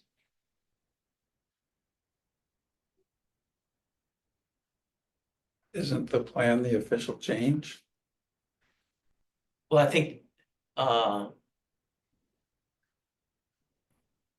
if something is, I mean, Struggling to everyone, find an they're example. being looked at by all the different committees and. I guess where's this referenced? Where's this noted right now? Document, because What their concern is. those changes to classifications from prior. This came up in Water Resources because here's an example, Braver Pond Conservancy, in the plan, it says, compared to the previous version of the plan, Braver Pond Conservancy was expanded to include the Misty Valley stormwater facilities and then also the southern right of way. oh, right, okay. Yeah, Bellefontaine Boulevard. And Eric Sorensen said that shouldn't be added to the Conservancy. And so the question came up, who has the authority to declare something as added to a Conservancy? And so. Maybe can Evelyn tell us, because Zoning. why was the change made? For Bellefontaine Boulevard. Yeah, for example. I'm Change actually out. gonna pull it up because I actually think that that might be a slight, I'm gonna pull up the 2018 plan here. When I was attending staff meetings, planning wanted to put apartment buildings in that area. And I suggested it should be Conservancy. I see. That's where that came from. But I mean, on something like this, we're just restricted to what the zoning is Mhm. currently states it is. Yeah, I think that's the relevant thing. And maybe, I'm pretty sure that whole area is a PUD. okay. So I'm Yeah, so- actually, Go so ahead. in the 2018 plan, that area actually was part of the Graber Pond Conservancy. Excluding, so not including the right of way along Bellefontaine. So this plan does expand that a little bit. So the reasoning behind that is because so one of the reasons that we had things are like, should be a conservancy. In this case, it's adjacent to an existing conservancy. It's right next to Graber Pond. There's a lot of movement in terms of species, like native species between those two areas. And there's native species that were planted in the Misty Valley stormwater area that should be managed as that native vegetation. So to Eric's point is, Well, in Eric's direct comment here, remove the Misty Valley system and the southern half of the adjacent Bellefontaine right away from this conservancy and reclassify these as native vegetation management areas. And then, there was, so And I really, would the implication on this be, okay, we're gonna reclassify it as a native vegetation area. That's still, does that not mean who's responsible for it now? So in Public theory, Works, well, since it's right, part of a road. right, so in theory, someone could say, well, it's no longer stormwater. Yeah. Issue. And so it's, the financial burden of it is no longer part of that enterprise fund. We're gonna shift it over It's to. actually more because it's a dip down. It is a stormwater issue. Yeah, so I'm It's struggling not to, level. to- It's a whole. other- Right, so that's where the discussion ensues, so, so if we're gonna call it a native. If that's what we're gonna, we're gonna start classifying these with all these terms, and then it's gonna get pushed around from, say. It's not my financial responsibility, it's your financial responsibility, because you said it's this. It's really what's the function of the land. I mean, we're putting stuff on top of it, maybe. But That it's still stormwater. that makes sense, right? Prairie and natural vegetation, because that's better than having it mowed grass. Right. So, But stormwater. Yeah. right, so if you have a pond and it's stormwater and you mow the grass next to it, you go, great. It's not our problem, Or a dry pond planted with Kentucky bluegrass that's right, that you mow. but if It we, still conveys water. but if we do what is environmentally correct, and if we do what makes sense from a long-term visionary standpoint, we plant native species with plants here with deep root systems. Then say, oh, no, that's conservancy lands, that's your problem now, we can't manage those. Maybe they have to be burned annually, maybe, somebody has to get out there and do a little bit of invasive species That's gonna be management. the argument for any of these things that are stormwater Right, because of the budget issues for the city. so well, so then that's why it goes with common council, and we say, look, David and Lisa, do That's why you you go to recall referendum. Eric's, You get some money for it. if Eric articulated why he was, no, I did not have a conversation on this, I'm speaking in the. yeah, this, Oh, I'm sorry, yeah. I don't recall. And I know he brought up something about, the expectations of surrounding, residents, when they see something that has the word conservancy, their expectations might be different than, something that says Stormwater. stormwater or native vegetation areas. Oh, yeah. Yeah. I Oh, think that's he very also, had some concerns about, the stormwater utilities to implement their needs. If something is considered conservancy, it might Yeah, limit I their had a discussion ability. with Okay, him. yeah, and I'm forgetting you were there, we had 3 people that were in that Yeah, meeting. and so I help- talked to him help me out, afterwards. Somebody. I talked to him afterwards about Oh, it. good. I mean, one example of where the confusion comes is Kevin Munson posted a picture on Nextdoor taken in the Middleton Hills stormwater detention ponds. Mhm. He didn't say, he just said Middleton Hills ponds. I replied that it was the stormwater detention ponds. I was chewed out by a resident. It was not a stormwater detention pond. It was Conservancy. Yeah. And this is what, we've got an issue of these multi-use things. Yeah, but as far as I'm concerned, we strictly from a technical city perspective, it's a stormwater retention pond. The Yeah. fact that we want to plant these native species around it, we want to make it, we want to do the right thing, does not change the responsibility of what is on our stormwater management That's, The function of the Yeah. function of. the And that- primary function. yeah, that's what this document needs to sort of make clear, that these stormwater facilities, the main function is stormwater. We're increasing the use to be conservancy lands, and we've got to figure out how to divide up the cost of it. Eric was very concerned about the cost of the seed for native plants compared to what they could get away with for a stormwater feature. And I think that's a case then And that's, we need to, we need to make that clear, who's going to pay for what. I mean, okay, And just leaving it up to council, they may or may not have enough knowledge on stormwater features, or only 1 or 2 Well, to be so able to. so then I guess what's the language we want to put in this plan that sets the pace or tone for that as we move forward in the future? Yeah, I So mean, I was maybe- thinking, Evelyn, what's the implication of having something in native vegetation management versus having it in conservancy? I think that's a good question. I think that's something that staff would have to talk more about as well. So the native vegetation management areas kind of came out of discussion with staff.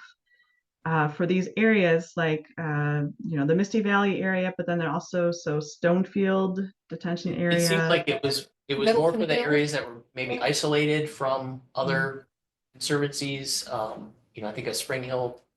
If Yeah. you look at Eric's comment, he says in the stormwater utility rate study, staff allocated funds for native vegetation management of 4 areas: Hidden Oak System, Misty Valley System, Spring Hill Basin, and the northernmost recently constructed Tribeca Basin.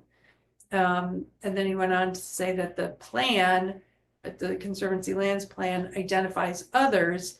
He suggested these areas should be removed from the classification until the Water Resources Management Commission recommends pursuit of native vegetation management within these areas. Yeah. And that would include like South Pond, Confluence Pond, and so on. Stricker. In this, And we're, so the comments here, I think all sort of pertain to the system inventory. We then have another real long list that pertains to the interface areas, and that's where we're getting some overlap right now. But there's a lot left on our list here, so. Well, it's not practical to get it done tonight. Well, that was where I'm Yeah. going is what should be our next steps here? an extra meeting. Is that something that people would be willing to do? Yeah, I don't think we should put it off a whole month. That really, that puts our timeline of asking for adoption further and further back. What happens by moving the adoption out? I think part of it is being able to move on to other projects. We have the Bach and Graber plans. We have forestry stuff that staff has to work on. So I think the longer we spend in here, the more time. Why don't you send out a calendar of several dates and see who can come to those? Okay, I can do that. I can send out a survey. If you can get a quorum out of it. Yeah, exactly. Yeah, and get a quorum. Yeah, so So, The big questions and the important ones. yeah, mhm. I think, go ahead. Sorry. That's the first. go ahead, Evelyn. I mean, I think it's unfortunate that there feels like there needs to be a division between stormwater management and conservancy lands and native vegetation management area, right? As a ecological consultant, the ideal is that everyone recognizes the importance of the native species that are there. Everyone recognizes the input and the investment that's already been made in a lot of these places that have, were maybe planted as invasive species, or not invasive, excuse me, planted as native species and then weren't maintained. So, I don't think it's an issue of people understanding those concepts. I think it's the practical thing of when Eric did the stormwater utility calculation of money, he didn't calculate in enough for it to be maintained as a conservancy area. And so it's, where does the money come from? Yep, I think that's all, I mean, everybody, we understand it, so maybe that's what needs to be just simply said here. It could be. Is to do the right thing is gonna cost money that simply is not available in And this the is where enterprise. go back to another referendum. Right. I mean, Can I just suggest and moving down through this list, Kevin, do we have that document with all the? This particular, I don't Yeah. know that, this is attached to because I'm working off the packet. This is, So this is very much. this is attached to under the- PRCF, PBTC, PCWR, what's So that attachment? It is Which one? page 66 of your packet. Okay, so, just in having a long list of things, if we can set up this next meeting by kind of going through and checking the ones that we think need discussion, because some of these are, really quick, but, all of some them of are yeah. subject to tangential, discussions and whatnot, but just to be efficient, if we can highlight the ones that we think need some discussion, that might be good. Yeah, I think they're all worthy of discussion, but to your point, there are some that are Some like may easy, be, yes or yeah, I no. mean, some may And then be there's some that are consensus. more Yeah. Yeah. issues that. I need to be didn't discussed. get any of my things to you yet, Kevin, most all of which are typos, punctuation, formatting. Yep, There are a few others, and I will let you look at them and determine if you think it's worth discussion. okay, yeah, typo stuff, I think you can just send those. Yeah, I will send Yeah, everything to Evelyn as well, but there are a few things that, and maybe Evelyn can agree with what I'm saying and rework. I mean, some of it's just a little different phrasing of what's there. I think it would be maybe just a little. But anyway, I'll send this off when I get done and almost there. And then you can add anything that you think is relevant onto the next meeting's discussion. Perfect. So I will send out some ideas for meeting times. We have a couple agenda items. Do we need a motion to table those, or how does that work? I would make a motion to table them. We need individual motions to table. Okay, Oh, yeah, let's go back. go back to the agenda. So we are on number 5. Okay, I'll make a motion for number 5 for us to table the discussion on the Conservancy lands plan for tonight and have Kevin send out a list of dates that may work so that we can come up with a quorum in the near future. And continue, yeah. Then I would make a motion for number 6 to table that until the next regularly scheduled meeting.